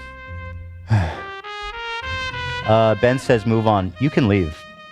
You can leave. I'm finishing this. Yeah. In You Israel. can leave. I mean, you're literally... You know what? Here we go. This is when you know people, as soon as you hear someone say that, they go, you know what? And that, you know, they're about to start going off. This Ethan did not like that. You notice one chat person said something in defense of him. He goes, yeah, man, this guy, he knows exactly what he's talking about. One guy goes, hey, man, you guys are like just moving on. He goes, you can leave. You can go fuck yourself. Okay? You can get out of here. We don't need you. Okay? We're making plenty of money around here without you. One less person is not going to kill us. Okay? Now watch. He's gonna go further than this. He's gonna double down on that. In Israel. I mean, you're literally... You know what? I'm going to make a rule in the chat for the mods. At any point during this show going forward, any segment, doesn't matter what it is, somebody says move on, 2-week ban. 2-week ban. Just for somebody going, hey, can you guys move on to the next segment? That's not even criticism. That's like literally a fan just going like, okay, I had enough, you know. That's what does that do to you? Nothing. Does nothing, you know? And this is basically Ethan dodging accountability because he's pissed off that the fans are actually calling him out on something that he might be self-conscious about. He goes, man, I do get sidetracked a lot. Like, we really never get to the subjects. Like, you guys think that the fans are getting pissed off about that? And of course, the crew's going to kiss his ass and go, no, Ethan, the fans love it. They love it, right? Then when the fans start talking shit, Ethan goes, well, my crew is saying that everything is fine. So these guys must not know what they're talking about. He just doesn't want to accept any type of accountability for this bullshit. If they've been banned for 2 weeks already, permanent ban. I think the mods have been pretty hard, especially That's been a during policy stuff. for like 5 years on this Yeah. show. What? We every always time ban I people. see it, it's move on, move on, move on. Yeah, it's 'cause That's just everyone is a lot of saying people it. say it. Change my state of mind. Ladies and gentlemen. We got him. Look at that. Even the crew sitting there going like, well, Ethan, we've been doing that for like 5 years now. Like, we're banning everybody that's telling us to move on. You know what I mean? The mods are breaking their fingers, hitting the keyboards, fucking banning the fuck out of people, man. Like, you actually should start paying these dudes overtime. How much we ban people from chat. You know? So we've been doing this forever now. Ethan's like, wait, are you serious? I had no idea. He's like, dude, you're such a bitch. We had to put that like preemptive measure in. You know? The people that you're seeing now, they're the ones that are getting past the mods. They're people saying this shit at such an exponential rate, the mods can't keep up. They can't keep up with the bans. These people are squeezing through those cracks. You know, this is actually insane to hear. We're going to end the What's Eating Ethan Klein segment on this. I as a matter of fact, now I got one more Adderall video to show you, so we'll end it after that one. But listen, tell me this is not crazy to hear the crew say this. To hear him try to talk about this like ban policy that they go, dude, we know you so well. It's been a ban policy for 5 years. This is crazy. You know what? I'm going to make a rule in the chat for the mods. At any point during this show going forward, any segment, doesn't matter what it is, somebody says move on, 2-week ban. If they've been banned for 2 weeks already, permanent ban. I think the mods have been pretty hard, especially That's been a during policy for like 5 years on this show. What? We every always time ban I people. see it, it's move on, move on, move on. Yeah, it's 'cause everyone is a lot saying of people say it. But there should be no one left at this point if we're banning everybody. No, there's new ones every time. We ban so many people who say move on. Okay, well, That's a long-standing policy. keep it to yourself, bucko. We can't do 2-week bans though. It's either 24 hours or permanent. Yeah. Look at that. He can't even do what he wants to do. They're like, dude, the whole 2-week ban thing, we can't even do that. We don't even know what you're talking about when it comes to that, my friend. Like, sorry, Charlie, but we can't do it for you, you know? So if that's not like some of the craziest shit, but let's end it on this one little Adderall bit, right? So remember I showed you that time code on this current episode. That one was supposed to be a Brianna Chicken Fry, Zach Bryan breakup episode. In the middle of the episode, they end up changing the name to like Ethan destroys Dan Balzania with like facts and logic. As if that was like what we all wanted to fucking see. You know what I mean? Nobody gives a fuck about Dan Balzania. But during that episode, remember I showed you he's asking his crew for Adderall, right? You thought maybe that would have been a one-time thing. It wasn't.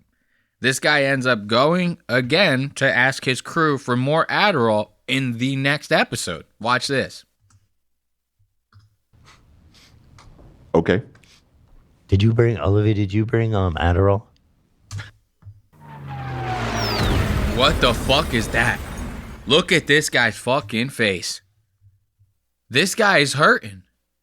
He's not sick. He's not sick, dude. This is not a sick man. This is a man who's withdrawing right now. He's coming off of something. He's got to be. You looking like this, right? And then you turn and you go to Olivia. Hey, Olivia, you got that illegal Adderall that I was asking you about? Remember in the last episode we were talking about the Adderall? Did you bring any? Because I'm like hurting right now, girl. This guy is losing himself. He is legitimately losing himself. It is crazy to hear these words come out of his mouth. Like, for those of you who don't know, or you've never seen somebody who's like withdrawing off of substances, when they do, they get sick. They look sick. It's like you legitimately, it almost sounds like you have a fever. All your sinuses get fucked up. You start like using the bathroom like crazy. I've seen it. I've seen people go through the thick of it, and it's just like being sick. It's like being, apparently from what they tell me, it's like being worse than sick. But you look like a sick person. To somebody who's never been through it, me, seeing it, they look sick. It's kind of like what Ethan looks like right now. And to hear him say this is crazy. Watch this. Okay. Did you bring Adderall? No, but I did see people on the subreddit being like, Olivia's contributing to the shortage because she said that she doesn't use it. I don't know how long Adderall lasts. I still have the bottle that I took to school. I haven't called in a new prescription. Girl, you prescribed if- it. You're not, you have a right to get that medicine. Okay? I do, but I promise I'm not contributing to the shortage. I would never. You're do not that. contributing. It's a prescribed medicine. These people should go fuck themselves. Prescribed medicine to Olivia, not to you, Ethan. This is not for you. So let's give it up for Ethan Klein's new drug problem. Of course, you know we love that. So now is about the time where we start getting some music going, right? And we have but I haven't ourselves called it in a little bit of since, a smoke break. No, Olivia. We're not talking to you anymore. So let's get this music going. Get ready to spark up a little bit of a J. And you know what? I don't want to listen to that song. Let's go to a different song first, and then we'll spark up that J. There we go. Yes. All right, we're getting ready to start up our little smoke break. Have a couple puffs with us. Don't get too twisted, and get ready for these next couple segments on Lost Ox Media. We still have, who do we have on the docket left? We got Dave Portnoy doing his white boy raps. And then we got the Jake Paul and Mike Tyson live boxing event on Netflix. Stay tuned for all that and more on Lost Ox Media.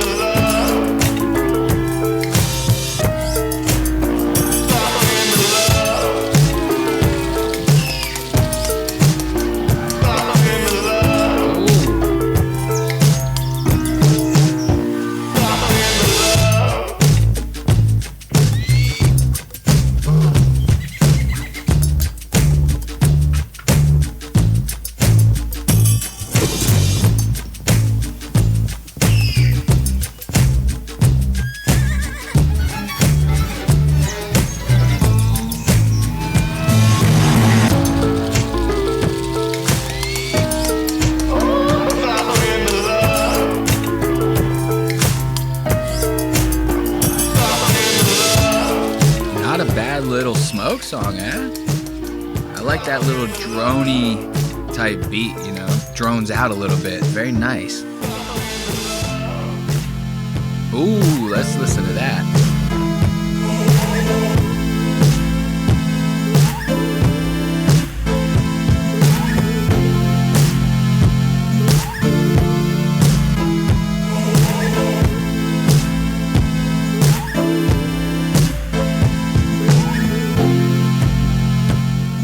So funny enough, we were talking about a couple episodes back, we like briefly touched on like Brianna Chicken Fry's breakup with Zach Bryan, right? And funny enough, Ethan Klein was supposed to talk about it. He ended up getting caught up on Balzania, little Dan Balzania. And then even that next episode where he was supposed to talk about it, ended up getting caught up with that fucking request for that Adderall from good old Olivia that we just got done watching, right? But that's all beside the point. That Zach Bryan, Brianna Chicken Fry breakup was pretty juicy. Number one fact why it was juicy was because this guy ended up fucking like offering her an NDA after the breakup. In something like a breakup, getting someone to sign an NDA is not a good sign. I'm going to tell you that right now. It basically tells everyone else, if that person doesn't accept that NDA and blows you up because of it, which is what Brianna Chicken Fry did, basically tells everybody else there's a lot of shit about you that you don't want her to say that happened in that relationship, right? All very juicy stuff. She goes on to basically blow this guy's spot up on the BFFs podcast, which you all know we're big fans of around here, and other podcasts as well. Then Dave Portnoy and her other co-host Josh Richards, aka Liam Payne, they end up going to write a diss track, a whole rap diss track about Zach Bryan in response to this breakup, because Bree ended up telling them a bunch of stories that just made Zach look like an asshole. Now, during that whole thing, they ended up finding out that this Josh Richards guy was like under a contract with like Warner Brothers Music. And because of that contract, the diss track that they wrote belonged to Warner Brothers Music. And who happens to be like their number one artist? Mr. Zach Bryan. So they start copyright striking that goddamn song the second they released it. All because of Josh's involvement in it. So now Dave, he's trying to figure out what to do about it. What can he do? He can re-record the song. So he ends up re-recording the entire song without Josh Richards' parts. Here's the kicker. Dave Portnoy is like the whitest guy in the world, and that motherfucker can't rap, okay? So we're going to finish out this song, hear a couple more tunes, take a couple more rips, and then we're going to get into those Dave Portnoy raps because that shit is fucking crazy. Showing up dope as fuck like I came in a baggy. Hippie came in with the tabbies, but he looking like Shaggy. I am back up in this bitch, and I brought me a baddie. I ain't God, she ain't Jesus, but she calling me daddy. Put Addies in my coffee, nothing can fucking stop me. Addies in the coffee? Ethan Klein.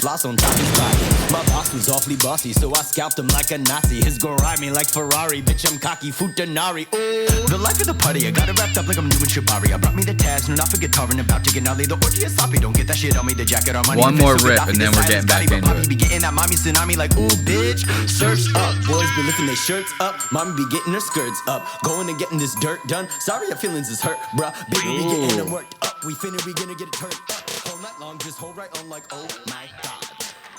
Oh, yeah. That's a decent little rap to end it on, right? And the funniest part about that is when we get into these Dave Portnoy raps, trust me, Dave ain't rapping like that. Okay?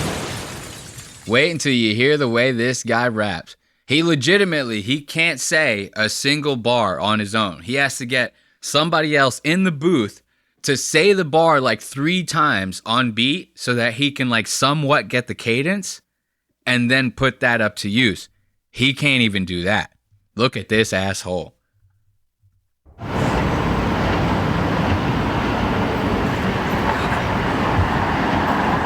you feeling? Tired. Not looking forward to this at all, to be honest. But See, look, right out the rip, he's like, I'm not looking forward to this, man.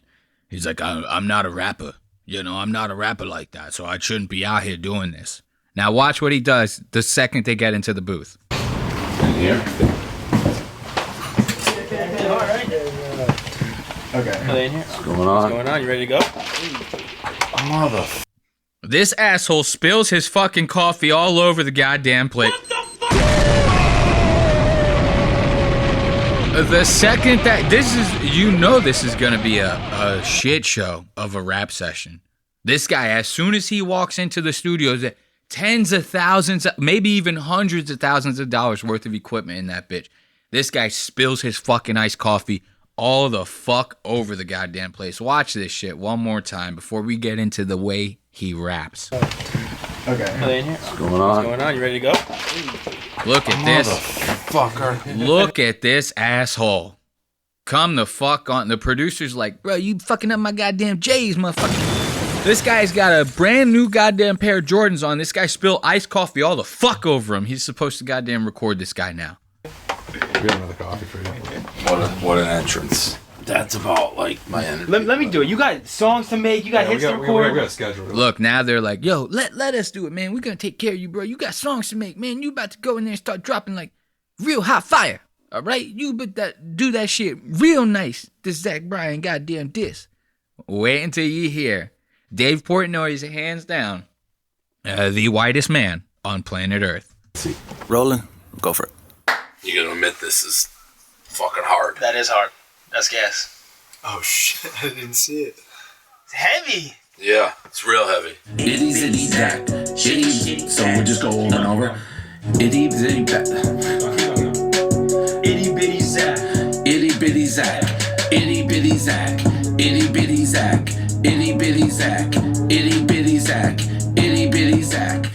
See, now what they're doing right now is they're just getting him to repeat like a couple syllables at a time. That's all he's good for. So they're like, hey, we're just going to get you to do a couple syllables at a time. We're going to stitch it all together. So if you tried to get this guy to perform this shit live, oh, so help you God. Okay? This never going to fucking happen. This guy can't even get through 5 seconds of the goddamn song without fucking up. So now you hear him. That's what they're doing. They're going, itty bitty Zach, itty bitty Zach. So that he can get like one good one out of that, right? And then he can start stitching it with the rest of the shit. They do this for him the entire song. Every single fucking new set of syllables he has to record, and they have to stitch the whole goddamn thing over again. Wait until you see this shit. So probably have till like 1:30ish. Let's fucking do it. I think we could do all of this. Yeah, 100%. No doubt in my mind. All right. Good to go? Just run it. Oh boy. So Yeah, you're gonna you sing it can- with me, and then you just drop out, basically, right? Yep. All right. Yeah, you said you remember everything. Yeah, you said you remember everything. Yeah, you said you remember everything. Yeah, you said you remember everything. Yeah, you said you remember everything. Yeah, you say you remember everything. You have the ones we just did? Yeah. You hear that? You hear how bad this guy is at that? Dude, the funniest thing, that part is just supposed to go, yeah, you said you remember everything. Yeah, you said you remember everything. This guy can't get that cadence right. He cannot get it right. And when you see, he's going to keep going. Wait until you see the way that this guy, like, he looks like a baby almost. Like, he legitimately, he looks like a fucking baby. The way that his face is in the booth and shit, when he's like trying to like repeat the words back and stuff, he legitimately looks like a child. Like, he can't do it. Yeah, you say you remember everything. You have the ones we just did? Yeah, I have all of them. All right, the last three, I think we can get something out of it. Okay. Try to competence a grid real quick so we can Okay. just hear it, and that's what we're going to do with every single one. Yeah, you say you remember everything. That was the best one. Is there a way for you can get that now? I was not recording. Yeah, you say you remember everything. Yeah, you say you remember everything. Yeah, you say you remember everything. Good. Those ones we could definitely work with. Fire. Good, great job, Dave. Back in the booth. Back in the booth. This guy is back in the booth. And dude, I think the greatest part about this is he has like a straight decked out like platinum diamond chain. You know what I mean? Like straight decked out platinum diamond chain while doing this, right? And this is what we get. Why you handing out these STDs? I can't even do it how he did it. They say Zach gonna make you burn, burn, burn. They say Zach gonna make you burn, burn, burn. Gone, gone, gone, gone. Zach gonna make you burn, burn. Gone. Like Zach Gone. is gone. Zach gone. Zach on. One word. Yeah. Yes. Zach on. All right. Zach on. What? One more time. Zach gonna make Zach gone. Zach Zach on. on. Zach on. Zach on. Zach on. Zach on. Zach on. Zach. Zach on. Zach on. Zach on. Zach on. What the fuck are we doing?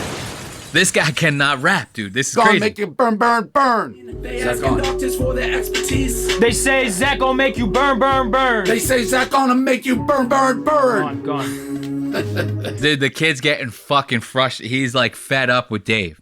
He's like, dude, you cannot say the shit right. He's like, come on, bro. You gotta get this shit together. Like, you're crazy. And I wish I could play the song, but Warner Brothers, like, they're not striking the videos to where, like, they're taking the monetization. I'll play the song if they were just taking the monetization. Any song that has this Zach Bryan rap this in it, they're straight taking it down. You know what I mean? Like, I'm cool with losing the money. I don't want my episodes to get straight taken down. So go look for it's called The Smallest Man. That's the name of the Zach Bryan disc, The Smallest Man. Hands down, it's a bop. I mean, it's a straight bop, and you got to give it up to them. Give it up to Dave Portnoy for at least trying. You know what I mean? Like, this guy, that's really the least you can do. So we're gonna end up ending this episode on this segment: Mike Tyson versus Jake Paul. Like I said earlier, this is a very lose-lose situation for Jake. Mike Tyson's like 58 years old. Jake's like fucking 25. Okay? Like, so this guy's got so much more strength, so much more stamina than Mike. Yeah, Mike was the greatest who ever did it, but this guy's old as fuck. But a lot of people now are starting to say that maybe they think the fight was rigged. You know, because you go back and you watch some of these Mike Tyson training videos, he don't look the way he looked in the goddamn ring then. Let me see if I could find something for you real fast to show you before they start fighting. Look at these. Mike Tyson training. I'm going to type that in on Twitter. Some of the first things that you find when you type that in is people going, you trying to tell me that this fight wasn't fucking rigged? Look at this shit. Wait until you see the way that Mike Tyson's moving during this training. And then wait until you see how I show you how he moves during this boxing match.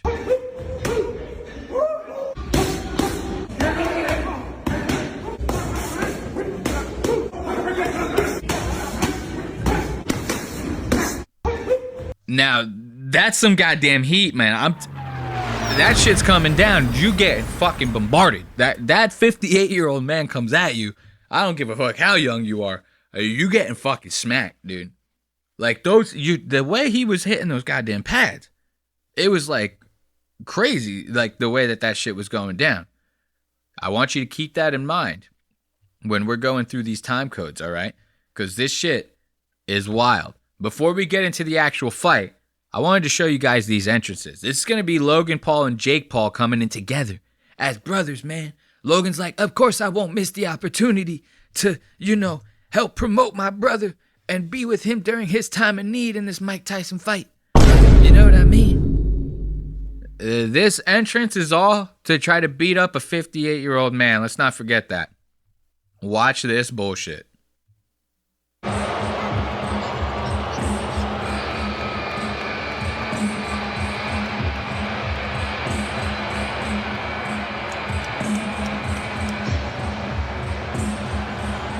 Jake Paul knows.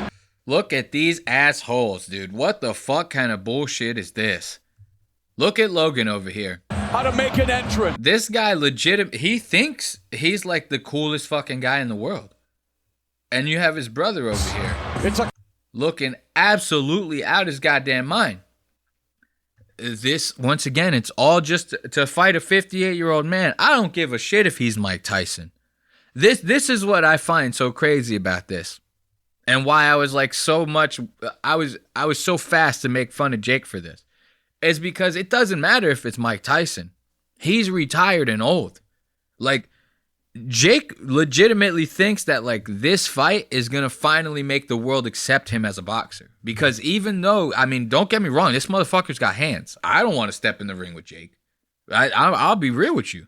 That motherfucker's good, okay? He's not bad, I'll tell you that. But the world doesn't want to accept him because of who he is. They don't give a fuck how many people you knock out. They're always going to want to talk shit to you in that way by saying you're not a real boxer, right? And he thinks by going through with this Mike Tyson fight that it's finally going to make the world accept him as a real boxer. They're not. This might be a sanctioned boxing match. It will go on people's official records, on Mike and Jake's official records, but it's practically an exhibition match. Like, an exhibition match in boxing is when they take like an MMA guy and they put him in the ring with like a boxing guy. And they go like, yeah, they can both box, but like they're not both boxers, so it's kind of like not a real official fight. The only thing about this fight that makes it official is the fact that it got sanctioned. It's really kind of like a circus event. You know what I mean? This guy is pulling out the works for like Barnum and Bailey's Ringley Brothers type shit. You know what I mean? This is a circus act. Customized Chevy dually, crew cut truck built by Gas Monkey Garage. Full hydraulic lowrider with 12 inches of suspension drop. Double metal flake paint with airbrush flames. Wet Sounds audio system. It's driven by heavy D. You hear this the announcer just going over the car. He's like, this guy's got a full dually. It's decked out. The car cost $12,300,000 fucking dollars to make. He's like really like so happy about this goddamn car. Now wait until you see Mike Tyson's entrance. It don't look like that. What's the time code we got for this? Because I'm doing this on Netflix, it's not as easy as like how it is with my other apps. Like the other one that I use on Brave browser, it's got like the time codes baked into YouTube. I could just click on them. It goes to the next video. I got to actually find these time codes and like go through them myself. So 3 hours, 59 minutes, and 37 seconds is Mike Tyson's intro. So let's go to that. Right here. So let's check this guy's intro. Making his way back to the ring. Welcome home, Iron Mike Tyson! See, right out the rip, something about this dude to me looks worried. He doesn't, and it's not worried for like his safety. This guy looks like he has like stuff on his mind. You know what I mean? Like, he doesn't look like he's ready to go into the ring and duke it out 8 rounds with a youngin'. You know, like, the whole time he's walking out to the ring, pay attention to his face. He looks like he has a million things on his mind, and the fight is like the last one.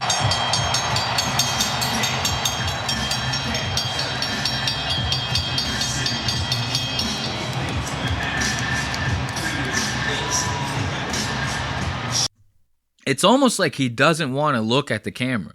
Like, I happened to pause it. He was looking at the camera, but he's like staring at the floor. He's like, look, he almost trips just now. That's how in his head he is. He almost trips. Watch him.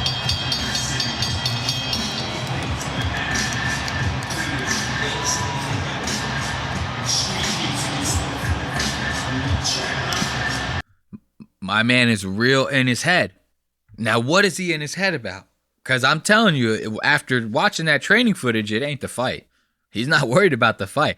So now people are starting to like conspire online and say like, you think maybe like he was taking it easy on Jake? Like maybe he's thinking about that. Maybe he's sitting there stuck in his head like, damn, do I really throw this fight all for some cash? You know what I mean?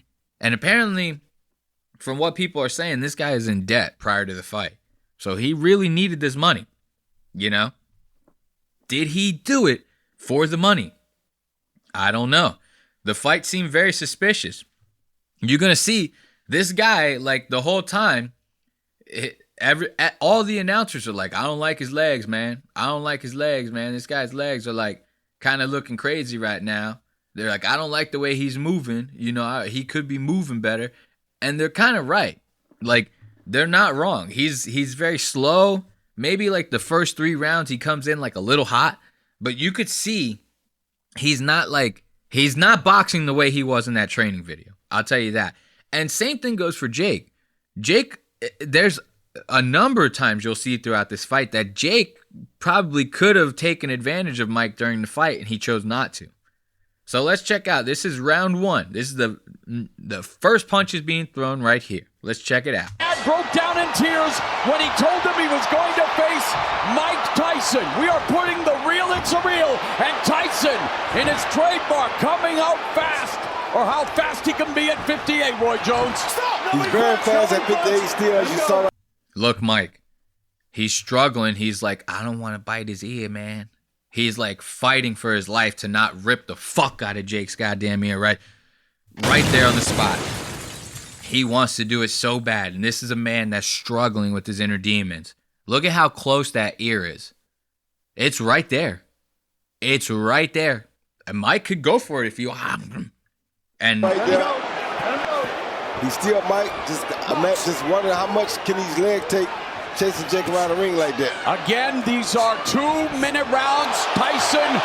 See, right there, Mike landed that punch. You saw Jake was like, God damn, what the fuck kind of shit is this? Jake was like, I didn't sign up for this. Like, this is where, like, the people on the side of the ring, they're like, Mike, calm down.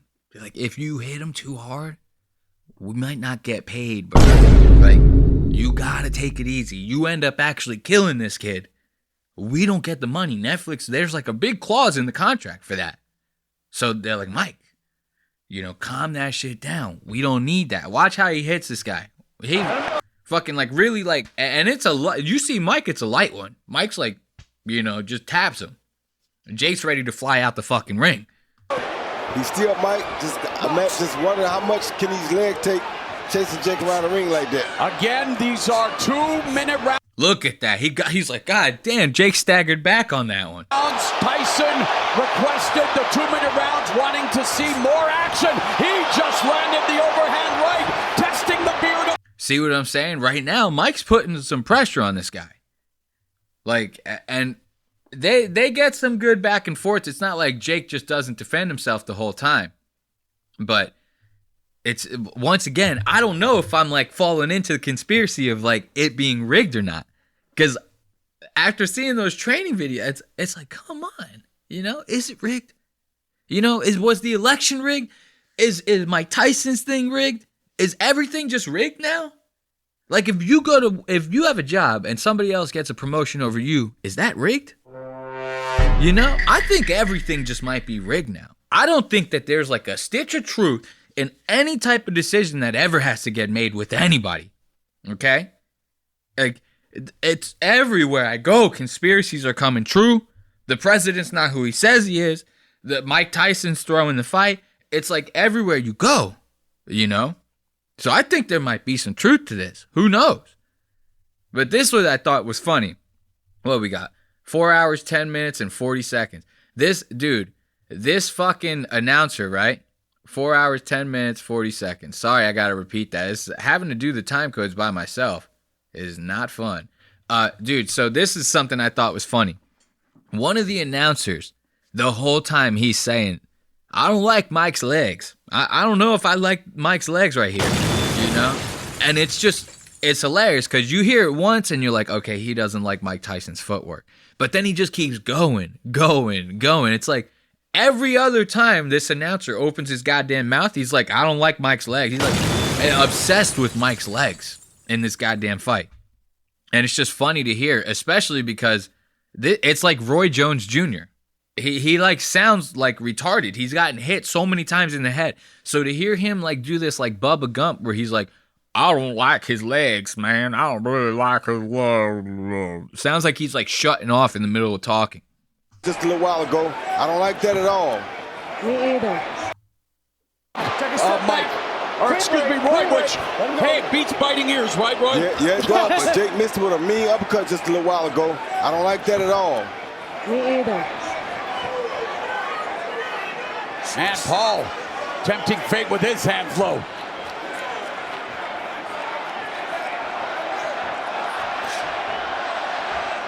This full-throated throng.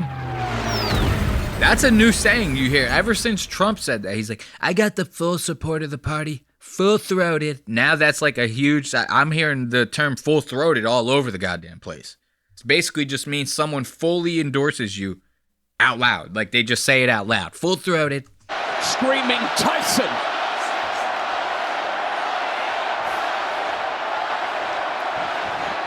I don't like Tyson's legs. I love that. Just everything is so silent, and this guy just so upset. I don't like Tyson's legs. I don't like his legs right there. You know what I mean? It's just so funny. And like I said, the first time I heard it, I was like, it just kind of like passed by. I didn't really like catch on to it that much, but it's like every other fucking time hey, Roy Jones Jr., what you think about the fight? And he's like, I don't like Mike Tyson's legs right now. I'm not really feeling his legs. And he just keeps saying it. Keeps fucking saying it. So now let's check out another one. I don't like Mike's legs. Where are we at? 4:14:56, right? How lame is it that I'm saying that shit like out loud? 4:14:56. Let's go to it.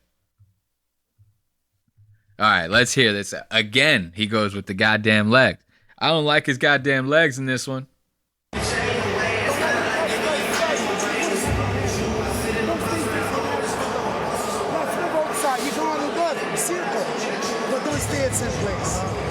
More jabs, more right hands.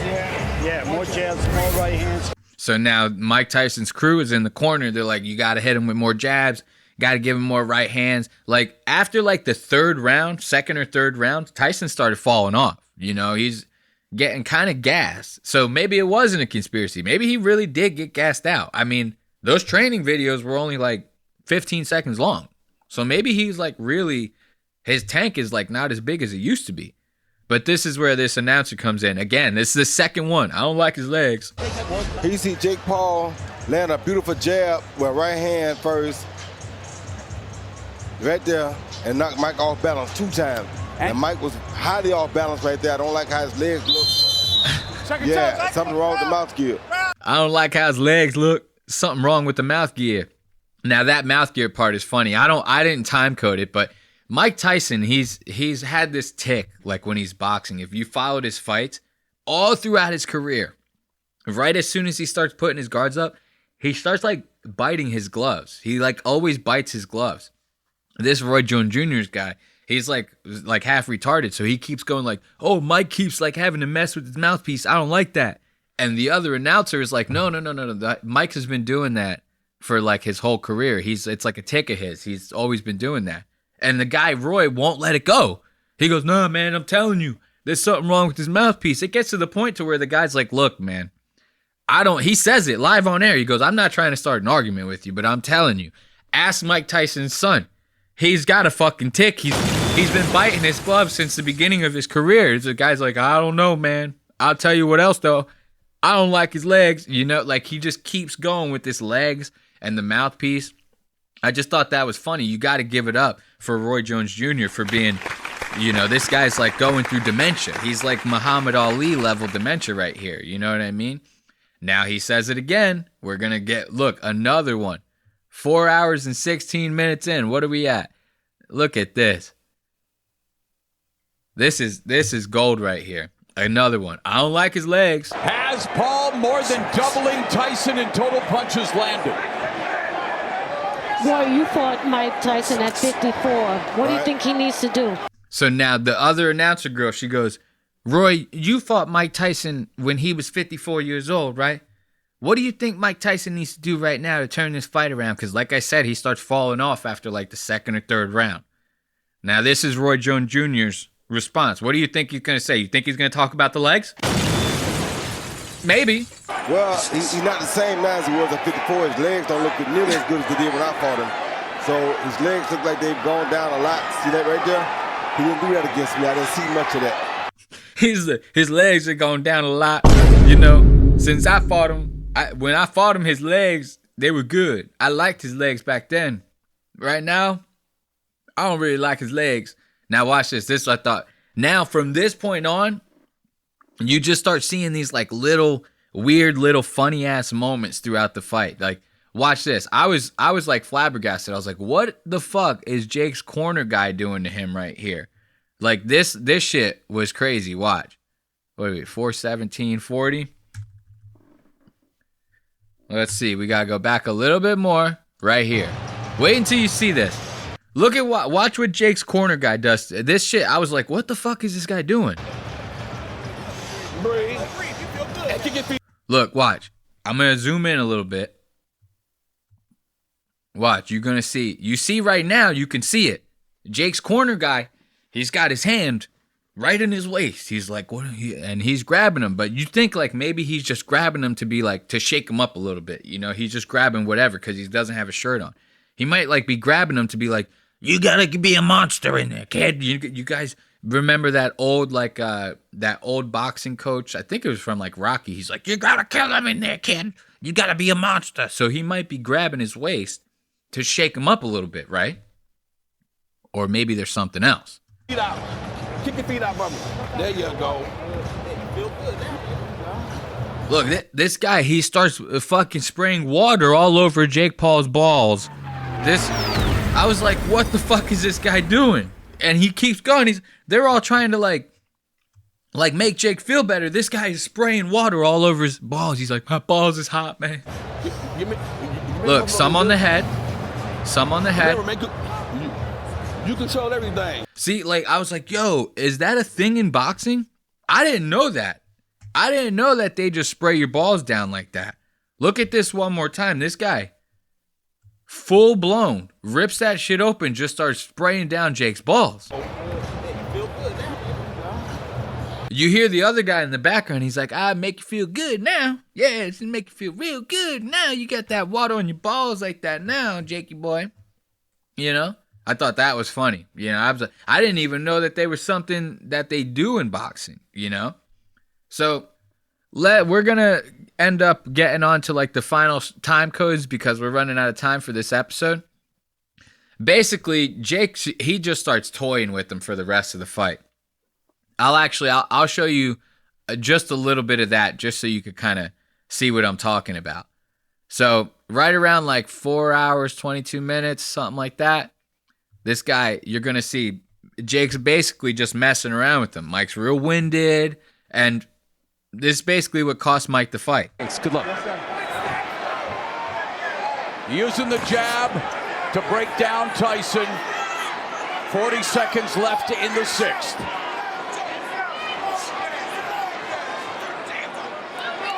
See how low Jake keeps putting his hands? He's like letting his guard down all the way past his waist. This is him basically toying with Mike. He's basically letting Mike and the world know that he's not worried about Mike being able to hit him back.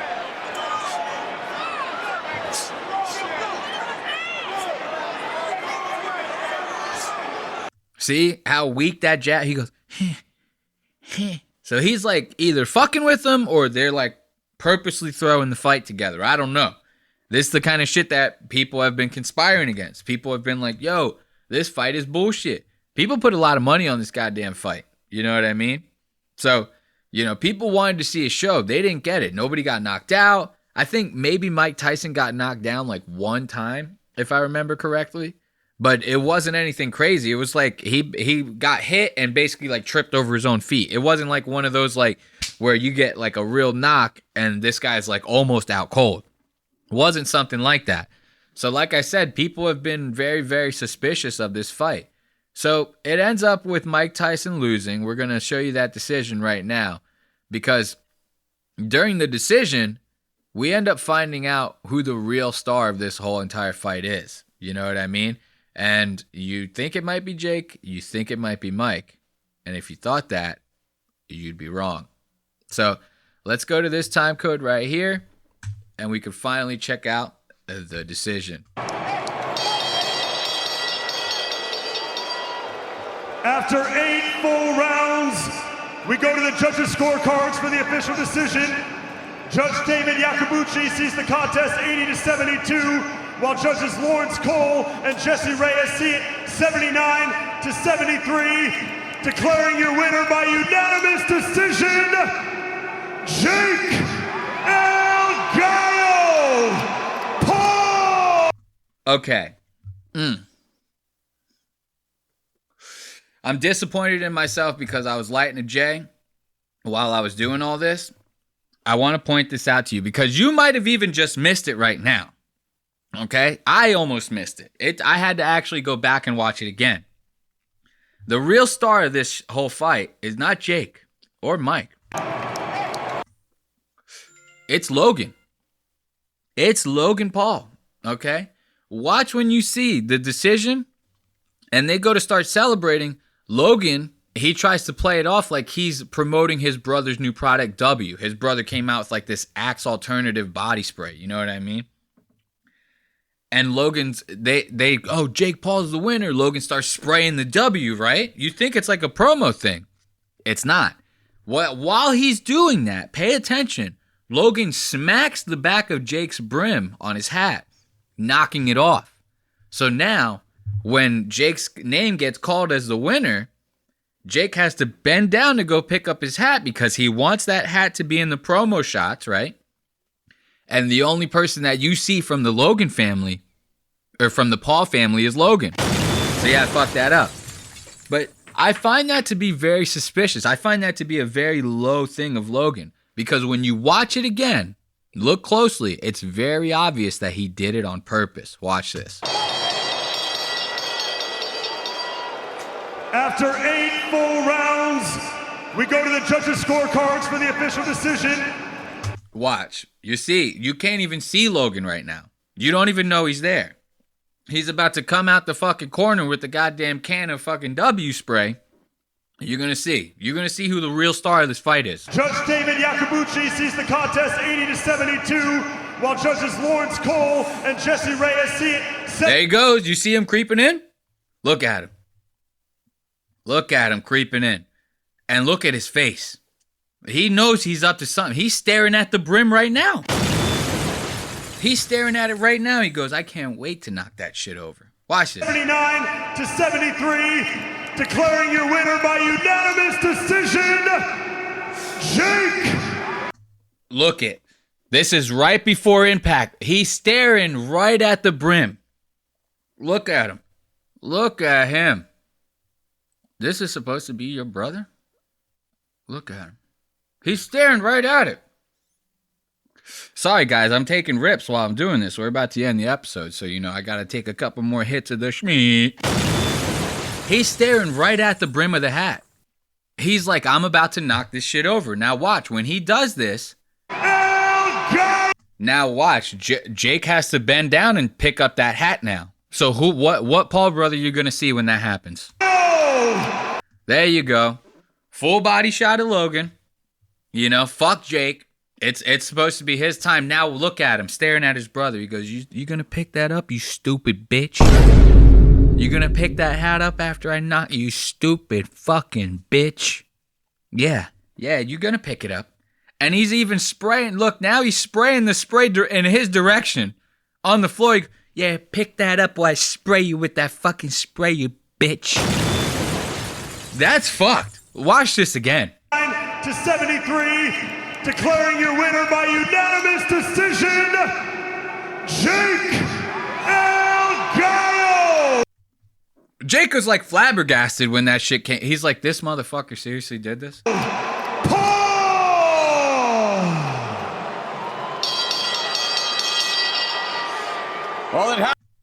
Look at that shit. Could you believe that?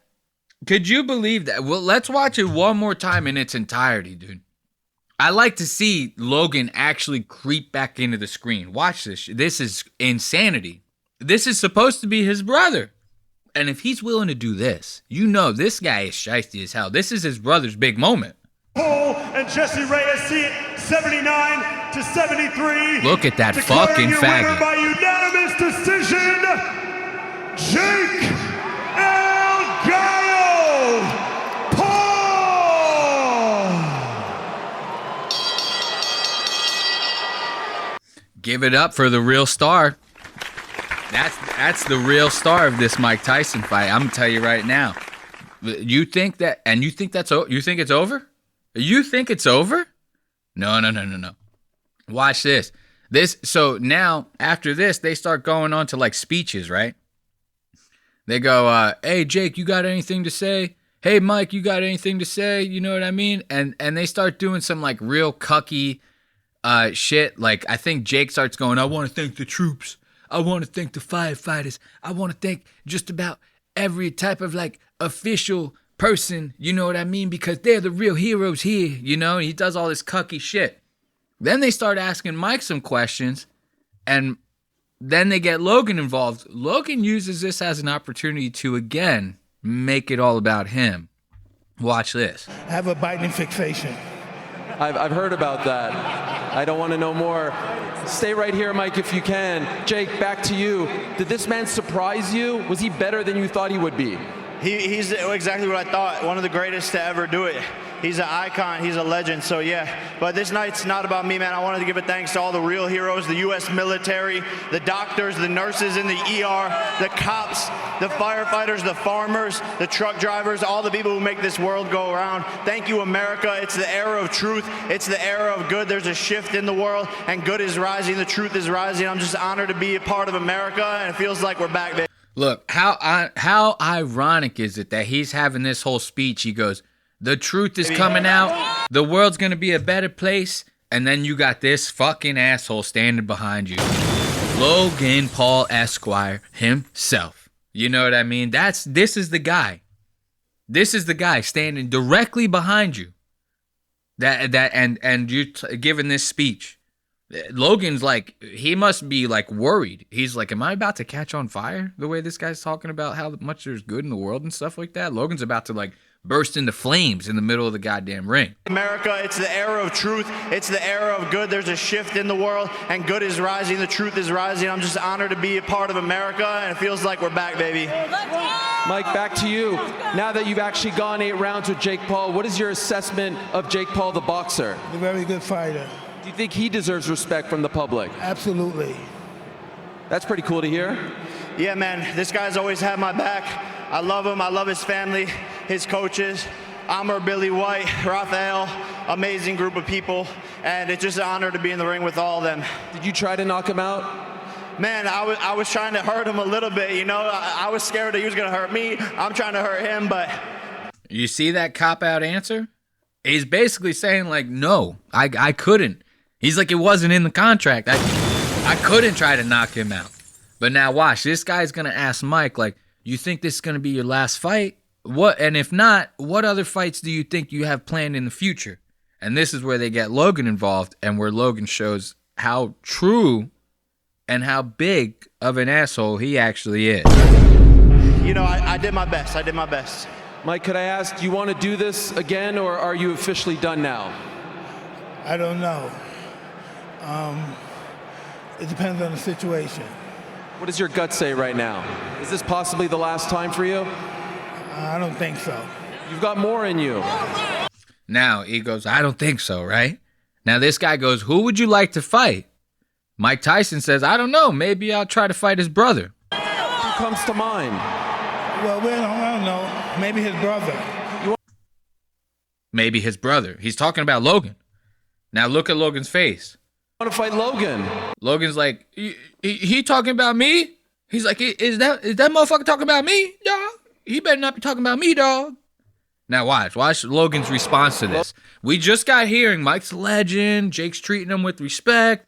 Jake's like, there's peace and love in the world. This is the era of truth. You know, the Logans, the Pauls, the Logan Paul brothers, we gonna do good in the world from this moment on, you know? And then Logan hears, oh, maybe Mike Tyson wants to fight you. This is Logan's response, this asshole. Logan, I think he said you might be next. Motherfucker, I'll kill you, Mike. No, please, no. You see that face? That's the face of a psychopath, of a sociopath even. You know what I mean? Not because of he's like, oh, I'll fucking kill you, dog. Like, Mike would actually wipe the floor with that motherfucker. Like, he couldn't even knock out Dylan Dennis, okay? Dylan Dennis is like the worst bare knuckle boxer in history. You know what I mean? Like, so what are we even doing here? You couldn't even knock out Dylan Dennis. So let's get that straight. He's just an evil dude in general. You think this lunch Lee stuff, all this is good? Nah. They just got done showing all this respect to the greatest fighter of all time. And you choose to take this joking moment to shit on that. To take that respect and throw it all out the window for what? And then you see his face. He's like genuinely, he was like genuinely satisfied with his answer. He's like, isn't that fucking awesome? And then Jake's over here like, bro, we beat your old ass, man. He's like, we beat your old ass, bro. What you gonna do about it, old man? That's like, these two are like that. They're like degenerates that you would see hanging outside of like a Wawa in New Jersey. You know? That's what this is. And for that, we love them. Let's give it up for the Paul brothers, completely making asses out of themselves and basically showing the world how big of pieces of shit they actually are. So let's get ready to turn on some music, get ready to end this episode of Lost Docs Media, and call it a day. If I can get a good song on here. There we go. Let's turn up that music and get ready to call it a day. Okay, sorry about that. Hold up, guys. It's the Shmee, the Netflix time codes. It's fucking me up towards the end of this episode. But we made it through, didn't we? We made it through. Yes, we did. So, as always, I'd like to thank you on joining me for yet another episode of Lost Docs Media, where we make you take a second look at what you just watched. Be sure to catch us on Spotify, Apple Podcasts, and anywhere else you catch your favorite podcasts, and on YouTube. Audio episodes and video episodes go up every Wednesdays. Audio go up at 5 a.m. so that you can listen to the episodes on your way to work, and the video episodes premiere 4 p.m. on YouTube so when you get home from work, you can watch them. That's just the way we do it here. So, as always, I'd like to thank you again for joining me and bid you adieu on another great episode of Lost Docs Media. Until next time, goodbye. In a midnight sky,